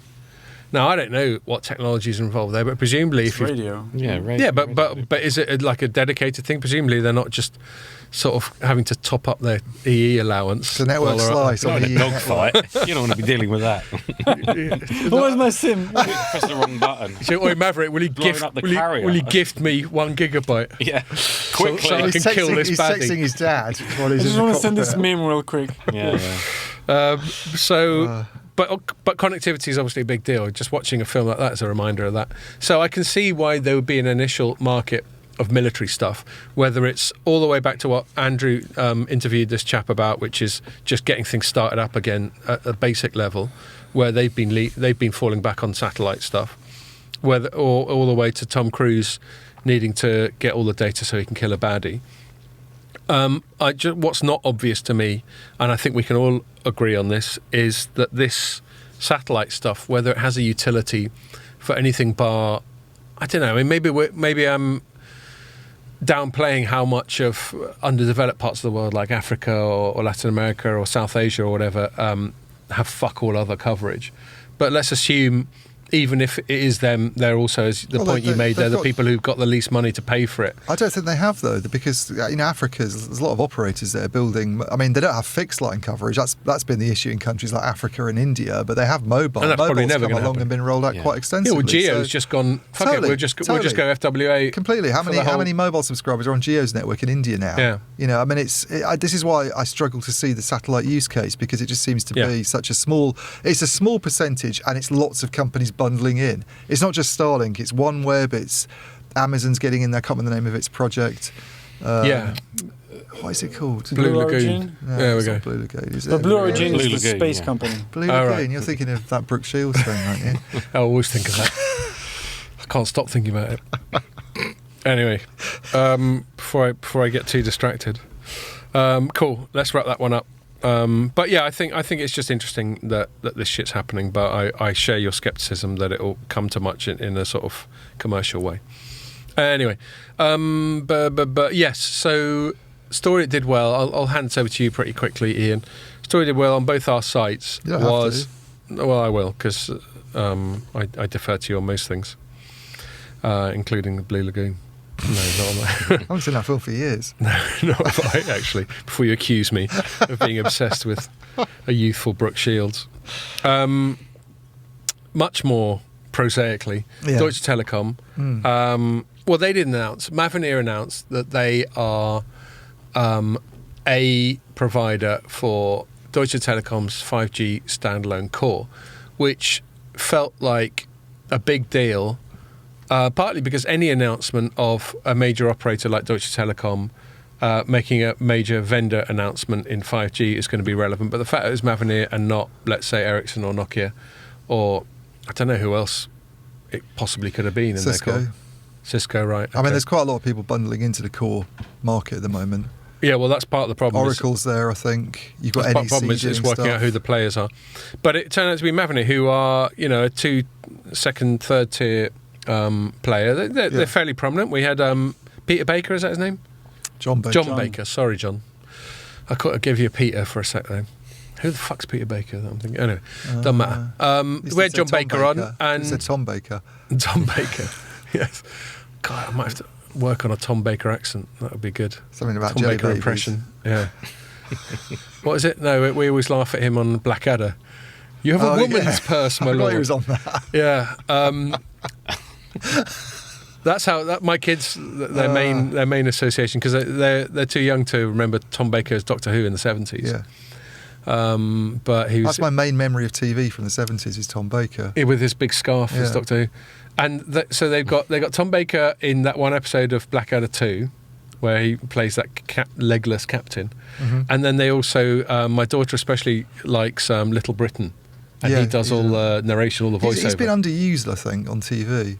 He's like a slightly less boisterous Brian Blessed. Yes, he is. And very good. It's that same voice, isn't it? Anyway, Yes. it's got nothing to do with John Baker. That should sort of emphasise. thespian. No, none of those. Or Mavenir. But we had John Baker on a while back now. And Mavenir always talks a good game about this stuff, but you always wonder to what extent they're sort of challenger, sort of trying to elbow their way into the scene. And so them being adopted by, a top 10 global operator group like Deutsche Telekom seemed like a big deal. But I'll hand it over to you, Ian. You know, we both covered it. We both got lots of reads. So from that, we can assume the industry is interested. Yeah. But what were your takes on it? Well, I mean, you mentioned one of the interesting things is you mentioned John Baker. I mean, he's obviously on the RAN side of it, and they always get talked of in a open RAN context. You know, like they're one of the open RAN software companies from the US, alongside Parallel Wireless and Altiostar. They're always the ones that get mentioned. Although Altiostar is now owned by Rakuten, but most of Mavenir's revenues, as I understand, come from not the RAN stuff. It's from things like IMS and core software. Yeah. And I think potentially that's an easier market for them to break into. It's software, you know. It's not like, I mean, the thing with the RAN is you provide that bit, but you need the rest of the ecosystem to sort of be working with you to some extent, and it's joining the pieces, isn't it? Totally. So there was just a quick tangent. There was another little story I wrote up yesterday about Etsy endorsing some ORAN front haul thing. Yes, I saw that. I had to remind myself. I'm still not sure what detail. front haul is. Something to do with linking it's the the radio link between to the radio and the baseband. There we go. Yeah, yeah, that was my understanding. Yeah. Good. But it was. I think it was. It's a big deal for Mavenir. If they have, hence them. You know, I mean, you PRing think it. about the other operators that we talk about a lot, who've gone and announced their, their 5G standalone core network vendors, and a lot of them have gone with BT, for instance, have gone with Ericsson. Yeah. In fact, I think a few of the UK operators have gone with Ericsson. I think maybe Vodafone UK is using Ericsson, and I think VMO2 There normally haven't been using too many Ericsson. surprises. Yeah. So, you know, and the other big option would obviously be Nokia.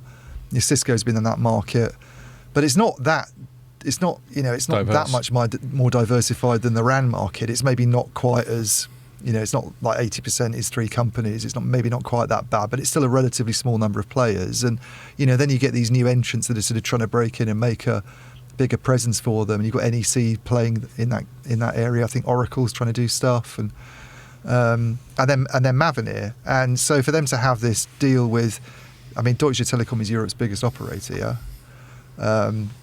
So it's you put a story up where you did market caps, which I thought was amazing. That's a complete tangent. Yeah. I'll look it up, but you carry on. Yeah. I'm going to look it up because that'd be an interesting thing to talk about. So it's big, but then vendors big up their, you were talking about the PR side of things. It's obviously in their interest to send out a press release saying we're doing Deutsche Telekom's, we're Deutsche Telekom's 5G standalone provider. I mean, it's Germany, okay? They have core networks for other markets as well. It's not like they've announced a deal with Deutsche Telekom in the US, where they're T-Mobile US there, obviously. And it's not like they're the only company in the mix either. I mean, Deutsche Telekom got in touch with me about this. I mean, one important thing to note is Deutsche Telekom hasn't actually launched a standalone network yet. They have it in trial deployment. I think they have. You look at their last annual report; they were talking about this site they've got near Munich where they're doing tests, and their position on rolling out standalone is that they're. I can come back to this in a minute because I think there's a broader issue here, but they need to wait for more devices to be available, basically, and for there to be a sort of compelling service reason to launch standalone. So there's this technology. sort of like game of chicken, isn't there? Like when's the right time to put the capex what they're into doing it. with Mavenir now, I'm not saying that Mavenir hasn't got, because they're not going to talk about the details of the contract in depth, and there's obviously things they don't want to say, and it sounds like Mavenir is there as a standalone core vendor, but they're not supporting commercial traffic at the moment, and they're not the only company in the mix. So when they were talking about who their main, this is why the geopolitics comes in. They interestingly were heavily reliant on Huawei in the core. So, and we both went with, and I've got to admit, I took my cue from you because you put your story up before I wrote mine. Yeah. We both went with Mavenir replacing Huawei thing. And speaking only for myself, I have to admit to a degree of sort of journalistic clickbaity stuff. Yeah, so obviously I know that if you put Huawei in there, people are going to click on the motherfucker. Yeah, but you wonder if they'd not had this, if there'd not been this huge pushback against Huawei, whether Mavenir would have had an opportunity there, because Germany and China have a very, very close trading relationship. I think they import more stuff from China than any other country, and China's their second biggest export market after the US. I looked up the data from the German federal, whatever it does, that gathers all that. You can download the spreadsheets. You're doing your proper legwork. And one of the things that they've been buying in bulk from China, that in the sector that we cover, is base station telecom equipment, basically from Huawei. It's a massive provider to the German telcos in terms of RAN infrastructure, but also providing the core network technology. That position of a lot of European countries on Huawei, unlike the UK's, is that you can keep it in the radio access network, but that was ours until there was this sort of about turn a few years ago. But we don't want it used in the core network, and therefore because they've used it as a core network provider, they had this thing in 2019. They say, although Timotheus Herkes, who's the CEO, was actually talking about it on investor calls quite a lot in early 2020, where he was saying we're now working on having a Chinese-free core network, and therefore it opens up opportunities for not only Ericsson, Nokia to come in and do something, but new players like Mavenir. And therefore you sort of wonder what if this sort of geopolitical thing hadn't happened, whether... that again, as my outsider take, has been on the whole Open RAN thing entirely, and all the players in all that whole ecosystem is... I mean, I'm sure it existed as a concept, beforehand, but it is the forced removal of Huawei by the US government at the time and imposed on everyone else that now that's a problem everyone's got to solve, and then people like Mavenir can come in to do that. But it's all like an artificial problem, isn't it? Well, it's like so much that's been going on. I think there's a global hard reset because of the pandemic. So you have normal market forces and peaks and troughs and cycles and that sort of thing, but then you get hard reset that comes from external forces like a global lockdown or a war or a catastrophe or something like that, and then everything kind of starts again. And I feel that's I mean this is the core, not the RAN, and on that geopolitics side, the argument was that it's always more. That's the control center of the network, basically. So that's the bit you have to worry about. So the core, even everyone conceded all right. Getting back to what we talked about before, where someone hacks into a network and causes problems, that's the bit you've got to be a little bit more worried about. But if we go beyond the geopolitics and the Huawei swap out, I mean, potentially there was an opportunity for. I'm not saying that's the only reason Mavenir is in. I'm saying you have to ask that question, but they are, operators are very keen on having what they call cloud native systems in place. We're hearing that all the time, aren't we? And BT and Neil McRae was going and you've got to ask a question about whether some of the traditional telco vendors have really gone down that route as aggressively as newer, younger IT software companies. And then we get into like digital transformation, the theme of next week. Now, I'm not saying Mavenir's got a more cloud native core than Ericsson has, but people will ask that question. Did Deutsche Telekom go with it perhaps because it can offer a sort of level of flexibility that. But you say, I'm sorry if this is sort of slightly shifting the conversation prematurely, but you say go with it, but initially I wrote it up as wow, look at that. They've gone all in with Mavenir, but it's. Yeah, so the thing they pointed out to me was that part of this Huawei swap out, it sounds like, has been going on for. They don't want to, unlike BT, which is quite upfront, I would say, about where they stand on their process of transferring, because they had Huawei in the core as well. They bought EE's network, and Huawei wasn't only the big RAN vendor; it was also the core network supplier, and they started replacing that even before all of these government edicts because they just. Apparently, all the UK operators did. Well, no, I think that it was always in BT's playbook not to have core network systems from Chinese vendors before there was any interference by Trump. That was nothing to do with. That was nothing to do with Trump at all. And Vodafone, I think, in the UK as well, had taken that decision not to use Chinese vendors in the core network. Okay. So when BT acquired EE, and they inherited a network that had. Huawei in the core, one of the first things they did, and this is before any sort of interference at the geopolitical level, was to start the process of looking for another vendor.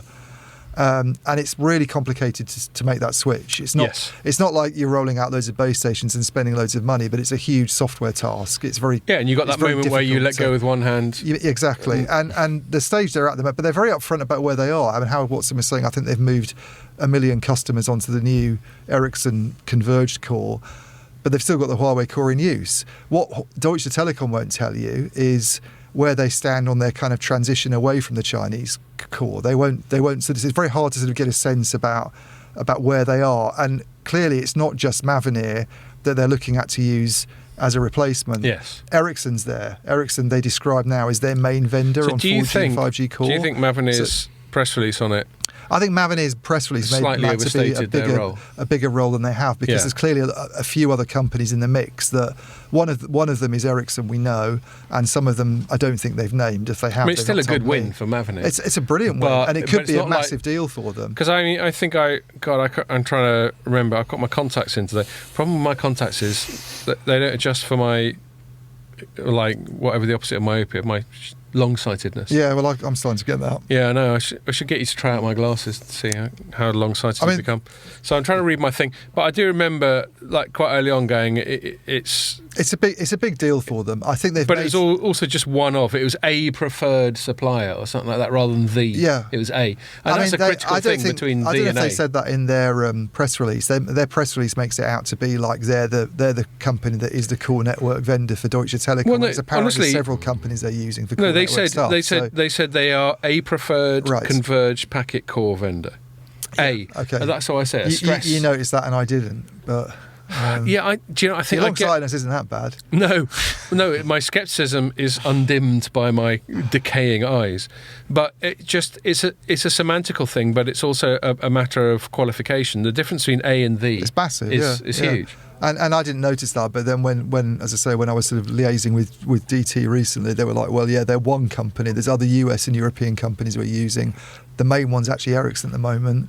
So it's a potentially big win. But the other thing is that I wrote this, and I also wrote something about just moving to standalone generally Yes, at the go on, moment. tell us about that. And I mean, you talked to a lot of this isn't my original analysis. It's just from talking to a guy called Gabriel Brown, who's principal analyst at Heavy Reader. Some random guy. Well, people on the podcast might not know Some who he is, geezer.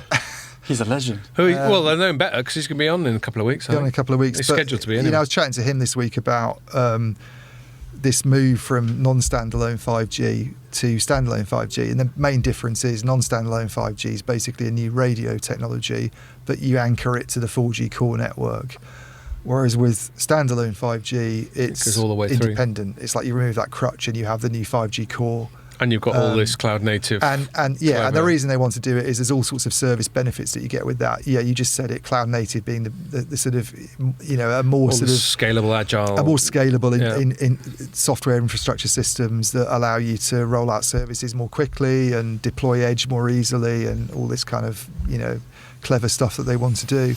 But getting from non-standalone to standalone is taking a lot longer than anybody thought it would. It's fraught.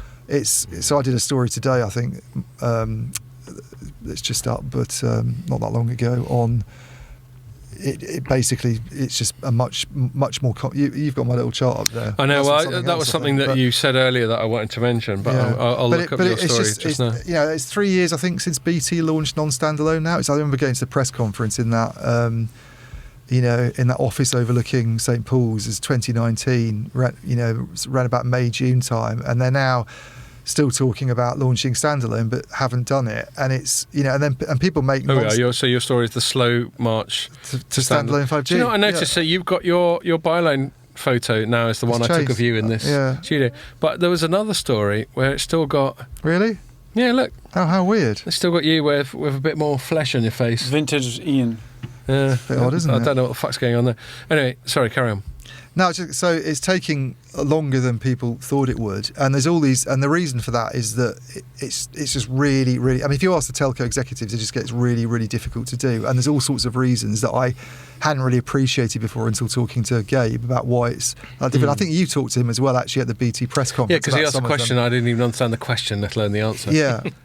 And a lot of it's to do with spectrum. But I remember actually, the BT thing. I remember Neil McRae just slightly grumbling under his breath about how shit didn't need to be this complicated if it wasn't so sort of top down and prescribed in terms of the technology. I can't remember. I don't want to misquote him. I mean, one of them. But there was you definitely wasn't totally happy with the amount of aggro he's having to put up with. I mean, one of them is a cloud native thing, and there's a lot of, you know, Gabe was saying to me earlier or yesterday even, I think, when I talked to him, that there's a lot of sort of virtualizations happened, but in terms of going a step further and making it cloud native and taking advantage of things like containers and microservices, there's not as much of that's around. So if operators want to take advantage of those technologies, it's kind of going a step further.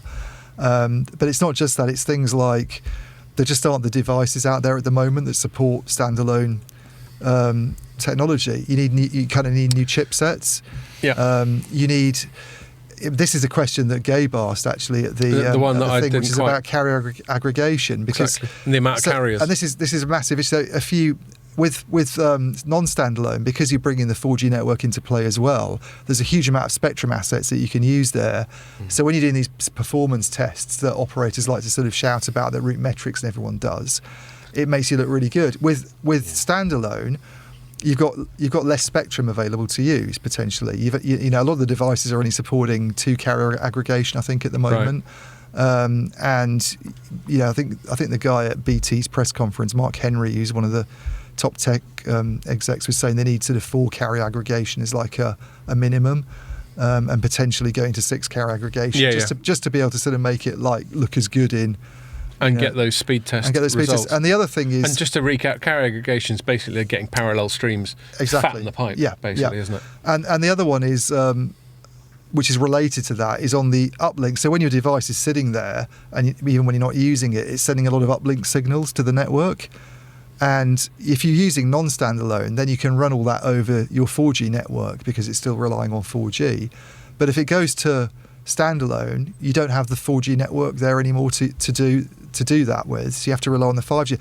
But if the 5G network's not very widely deployed, then what are you going to do? And they're not at the moment. So the ones in the UK are at about 50% population. So a lot coverage, of it's this chicken and egg stuff. When is it the right time for them to do the switch? I mean, I know it's not probably as binary as just doing the switch, but in terms of like the majority of their subscriber base or something like that. But the big one, I think, because I think if this one was more compelling, a lot of those other ones had sort of resolved themselves, is that there's just not the services. There's no compelling service reason for anybody to roll out a standalone network. Well, that's always been the issue with successive generations, hasn't it?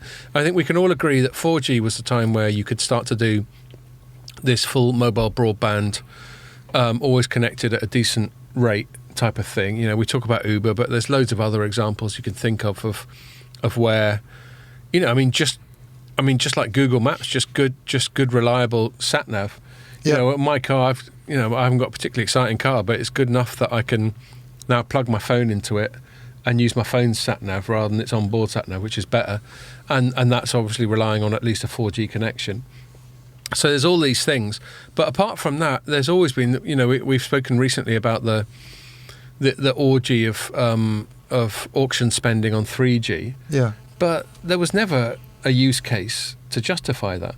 Well, I thought with 3G there were the use cases, and it's just that the technology wasn't really very good and the handsets weren't ready. Almost similar to standalone in a way on the handset side. Right. Okay. But I mean, it was more of a form factor issue, really, in those days. The form factor thing's been addressed, but... What, you mean in terms of screen size or something? Well, we were back in the days of did they still want buttons? They were all coming up with all sorts of weird newfangled things, weren't they? Pre-iPhone. It was when the iPhone landed on the touchscreen, it was like, right, that's the mass market device that everybody's been trying to get to.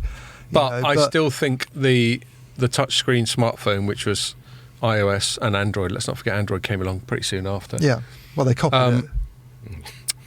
I mean, as soon as Apple commercialised that is up the for first debate iPhone, because everybody else went, that's the way to do it, and then there was a splurge of sort of devices. To be pedantic, it is up for debate because Android itself, before Google bought it, had been around for a little while.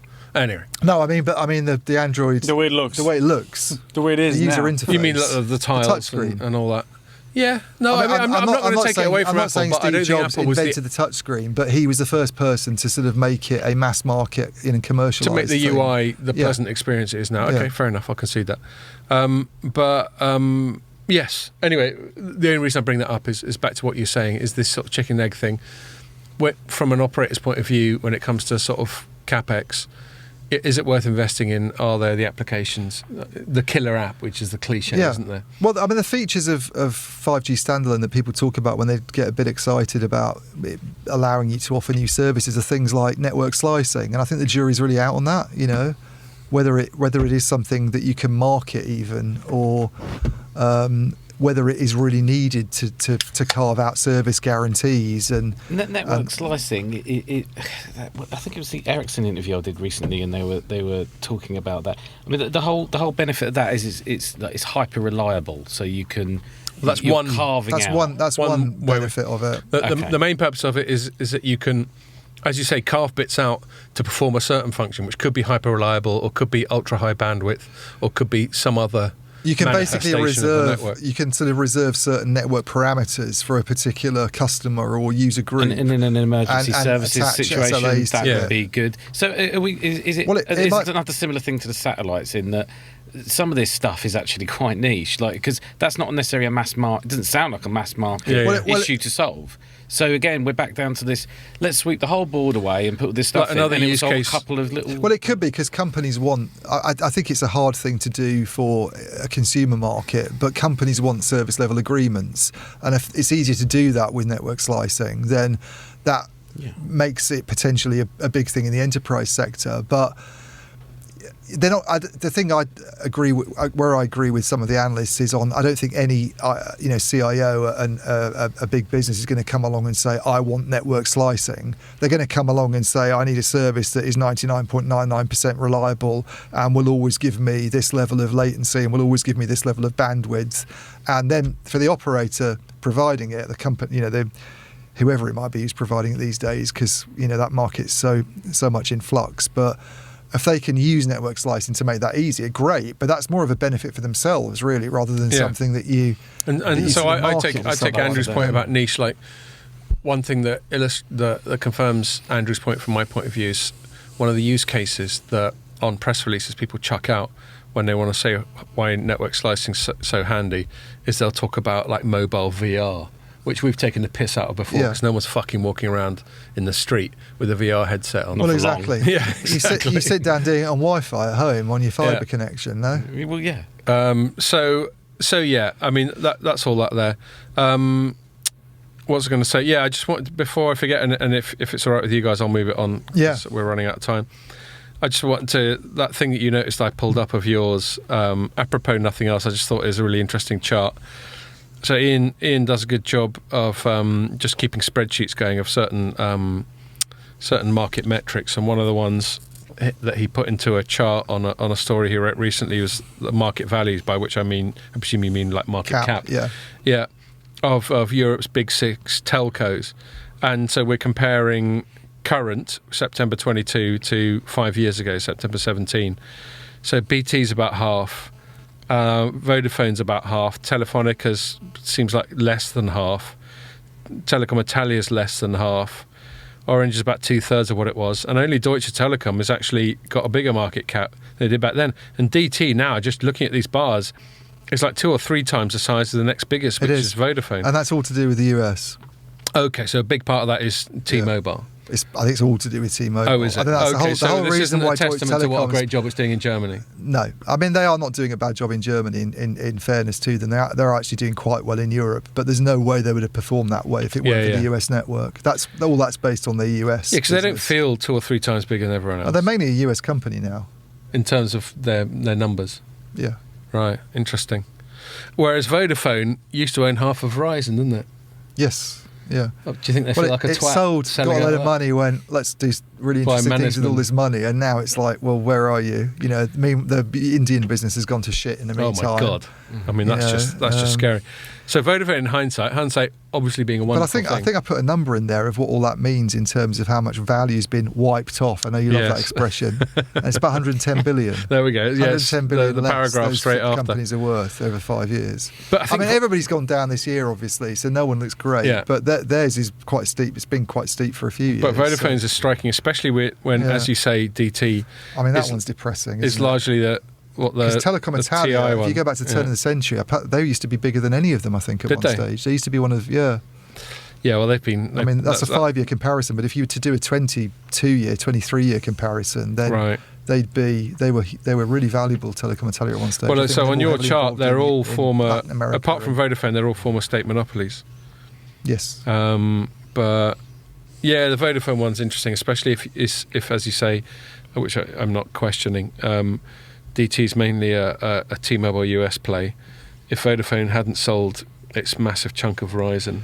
Yeah, although Verizon's share price hasn't done well over that period. Yeah. I mean, T-Mobile US has done amazingly well in the last 5 years, partly to do with John Ledger, I think, and him just being quite a good marketer, and also them just making a success of that. When companies are challengers, sometimes they do just a good job of it. Capitalising on the inefficiency of their bigger... Iliad, for instance, I think has done a really good job of being a challenger in in Italy and previously in France. I think companies that haven't done a good job of being a challenger, I hate to say it because Pierre and I had some hospitality from them this week, but 3 in the UK, I don't think it's been a very good challenger. They haven't improved. Well, I mean, have they increased their market share significantly? No. Well, then that's all. I mean, I think at the moment, I think it's nothing personal. I think it's just the fucking data, isn't it? The staff change they've had at the moment with Robert Finnegan coming in, who's the new CEO. He's only been there for a couple of years. I think things are going in a good direction for them. And keep inviting us to the but footy. You look at them over the history of the 20 years they've been in the UK market or anything, and they're not. They're still the smallest operator, and by quite a long way, I think. And they missed the boat with O2. Yeah. But, But I think the T-Mobile is it's partly to do with Ledger and partly some sort of canny moves which I was quite critical of at the time when they were buying Sprint. Yeah, because Sprint always looked like a bit of a lame. I thought it looked like something that could really weigh them down and consume all their attention in terms of trying to integrate those two businesses. And Sprint was never doing very well. And it's actually in advance of 5G. It's turned into it was a Spectrum deal, yeah?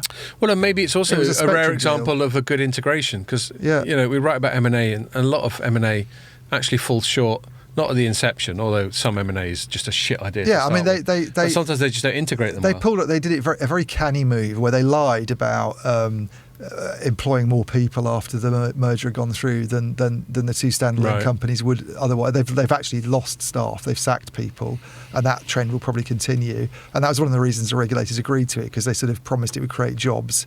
Well, it might create jobs. Well, why would it create jobs? I mean, why you merge for synergies? Start doing other things. This is the weird thing. They were putting up all these investor slides about synergies and cost savings, and it's like, well, you're going to have to cut some staff then. Why do you need 2 core network managers? How do you get a synergy with more staff? Why do you need 2 shops next to each other in the same high street? So clearly they were going to cut jobs, and yet they sort of hoodwinked the authorities, it seems. I know, people are very suggestible. But I think this really smart thing about it was they got access to this huge sort of real estate of spectrum that Sprint had in the 2.5 gigahertz band, and they've been using that to roll out 5G. Had a much quicker rollout of that standard than either combined AT&T with another sleight of or hand. Verizon with all its obsession with millimetre wave. But it's got to be said, another sleight of hand they've done is their 600 bit of leisure stuff. demand. Yeah, there we go. Their 600 megahertz thing, where they've been able to say they've got loads of 5G coverage, even though the bandwidth is something that only that you'd expect of 3G, because they've got fuck all of it. But that low frequency stuff has got great coverage. But that's actually, in a way, that's a good thing, because to what Gabe was saying, this is one of the reasons I think they've been able to roll out and move ahead quite aggressively with standalone, because they have the coverage on the low band. So they have. They've got some of these problems that other companies have, where they're using mid-band spectrum, they've got redundancy. If they have a wider coverage, then you can start to use that for doing some of the uplink signalling that you need to do. I see. Yeah. Fair enough. Okay, we better move it on. Not that I've got shares in Deutsche Telekom or anything. No, well, we're all trying. Well, none of us got shares in anything. Chance would be a fine thing for me to be some fucking Gordon Gekko market player. Anyway, Twitter. So Twitter's fun. We both wrote it up, and I'll be the first to admit, as I'm sure you will too, Ian, that sometimes we write shit up because there's not much else going on. And we probably wrote up Twitter this week partly because of that. But then it's also fun. Like I was commending you on one of the stories you wrote, because I just really enjoyed your writing style. And I think one of the reasons you wrote it with the style you did, other than the fact that you're a good writer, is because you realised that maybe there wasn't a lot of substance to the story. So you better put a bit more into it as a writer. It has been a slow week news-wise. And, and we do that as writers. And you realise that sometimes you can look at a press release that you could get a maximum 3 paragraphs out of, and you think, shit, I better find 3 more paragraphs just off the top of my head. And that's where you start to have some fun. Yeah. And then you just get analytical and you have a bit of sass or whatever. Anyway, so we both wrote up Twitter. And the reason we wrote up Twitter was 2 things that happened this week. One was they had so just to briefly recap, Elon Musk, who owns Starlink and Tesla and all that shit. Is he still the world's richest man? I don't know, on paper. I mean, it depends on Tesla's share price. These are all like, these people, most of their wealth's in stocks and shares, isn't it? But yeah, let's say for the sake of argument he is, or Jeff Bezos, or fucking Bill Gates or whatever. He is. All right, you've just looked it up, have you? Oh, he's by a long. Oh, is he? Wow. The French guy Bernard Arnault is second. It's 100 billion behind him. Who's the second guy? LVMH. LVMH, yeah. Yeah. And then there's yeah. this new guy. Do you know what that stands for? Tell me what LVMH stands for. Don't know. Louis Vuitton, Moet Hennessy. Right, Hennessy. okay. They're luxury. But Nice. the third Ponzi guy, stuff. Good The market to be in. The third guy came out of nowhere. Is Gautam Adani and family. Oh, that's he's Indian. He's ahead of Jeff Bezos. They're the guys doing India's new 5G network. Right. Yeah, but it's only like private enterprise stuff, I think. But so it's not the guy who owns Geo. Adani Group, no. Who's the guy who owns Geo? That's Mukesh Ambani. Yeah. Ambani. You can see why I got them confused. He's only number 8. Yeah, he's always Ambani's pictured, only 8. he's always pictured 60 being, billion behind. He's struggling. He needs to raise his game. Mm-hmm. Anyway, so Musk right up there. So he's got money to chuck around, obviously. And earlier on in the year, he went, "Fuck it, I'll buy Twitter," and then came out with some offer that was about a 60% premium on their share price at the time. And then since then, all stock markets have gone down the toilet. And the feeling is that he got a bit of buyer's remorse. His argument is that he had a little look at, once he'd made this bid and entered into, this is the critical bit of what's going on at the moment, entered into this agreement that said that if he backs out, he has to hand over $1 billion. He's saying that once he'd made this agreement, then he went and looked under the, lifted up the rock a bit under the cover, whatever metaphor you want to use, and realised it was bollocks. Now, that's obviously not very plausible, is it? Because presumably you'd like to think he did a bit of due diligence before he put the bid in. But and the specific thing that he says is dodgy is they claim to have only about 5% of their user base being bots and automated, inauthentic accounts. Yeah. And he's gone, but that's more like 20%. Yeah.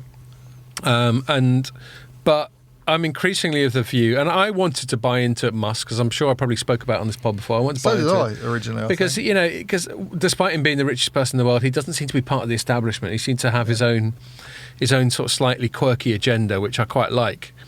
But then he sort of tried to bail. He probably just thought, hold on, I'm getting ripped off here. Hello. Why are you playing my voice back to me? Echoing. I was trying to clean my keyboard and then I pressed the Right, volume button. I didn't know you could do that. That was quite surreal. I sound like a prick. God. Okay, let's stop that now. So yes, cut a long story short. So it went to court. He's trying to pull out, and what it comes down to is he doesn't want to pay this £1 billion sort of for pulling out, which is fair enough. I mean, I thought he's pulling out. Sorry, I'm just like catching up. yeah, that's been the case for ages. But I thought he was like, no, he's still buying it. No, They no. just approved him buying No, it. he wants to walk. Well, he wants to walk away from it though. It's The going to shareholders court. have voted on him, But- because this is still the original offer that they're voting on. Right. But he wants to back out. They're like, please, please. Yeah, Hence he the announced law case. he announced a They few like months the ago, price. like at the start of the summer, Yeah. that he didn't want anything to do with it. Hence it going to trial, basically. But the reason it's To going the for courts. trial, Pierre, is over this £1 billion or dollars, sorry. And that's why we had this vote. So, back to a story that we wrote about this week, this vote from the shareholders to approve the deal. They're approving it because what they're basically saying is, we're shareholders. Firstly, they're approving it because they're going to get a better return. Deal anywhere else. Yeah, they're going to get a better return from flogging it to Musk than they will from just sitting on their shares, because the current people are showing no sign of improving their return. And then the second one is, if he's going to clear off, but $1 billion gets chucked into the pot, that's got to help their case. I mean, $1 billion still $1 billion at the end of the day. Yeah, but to millions of people. I don't think he'll end up having to pay $1 billion. I think. Well, so that's probably it's what a gonna be lot of this somewhere litigation is between- about. Yeah, It's some kind of negotiation. it'll end up being sort of 11 or 12 billion or something. So anyway, so that was the thing. But the other thing that I thought was interesting, and I've been banging on for a bit, so I might hand over to Ian, who also covered this, is they dug up this guy called Peter Zlatko,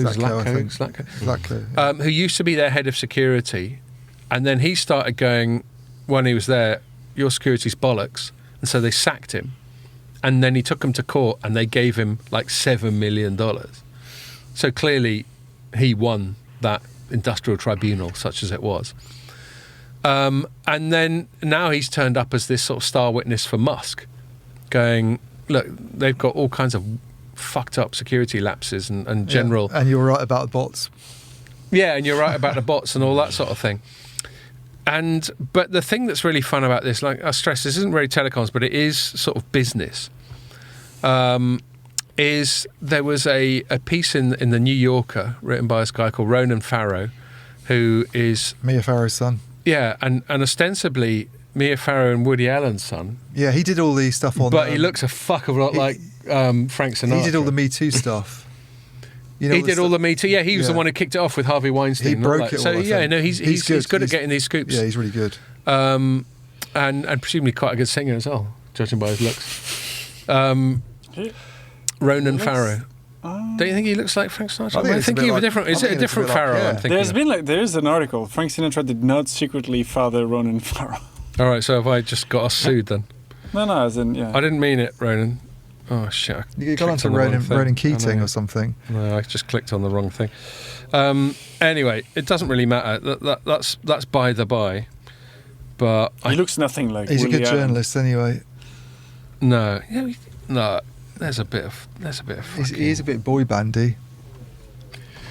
What are we saying? I see that. Yeah, exactly. Okay, so I wasn't picking the wrong person. No. Anyway, regardless of who he looks like or who his dad is, he did a good job on this story, as he has on others. And basically, it looks like he's got these interviews with all these people who know this guy Zlatko. I think he looks a bit like Pierre. Yeah, there we go.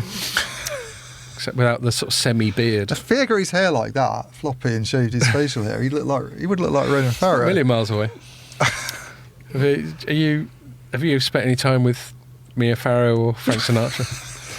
I think Mia. Farrah Fawcett has a Farrah Fawcett. Anyway, yes. So getting to the point, Ronan Farrow's article basically inferred that all these people they've had these sort of shady operatives reaching out to them, going, "What can you tell us about this guy?"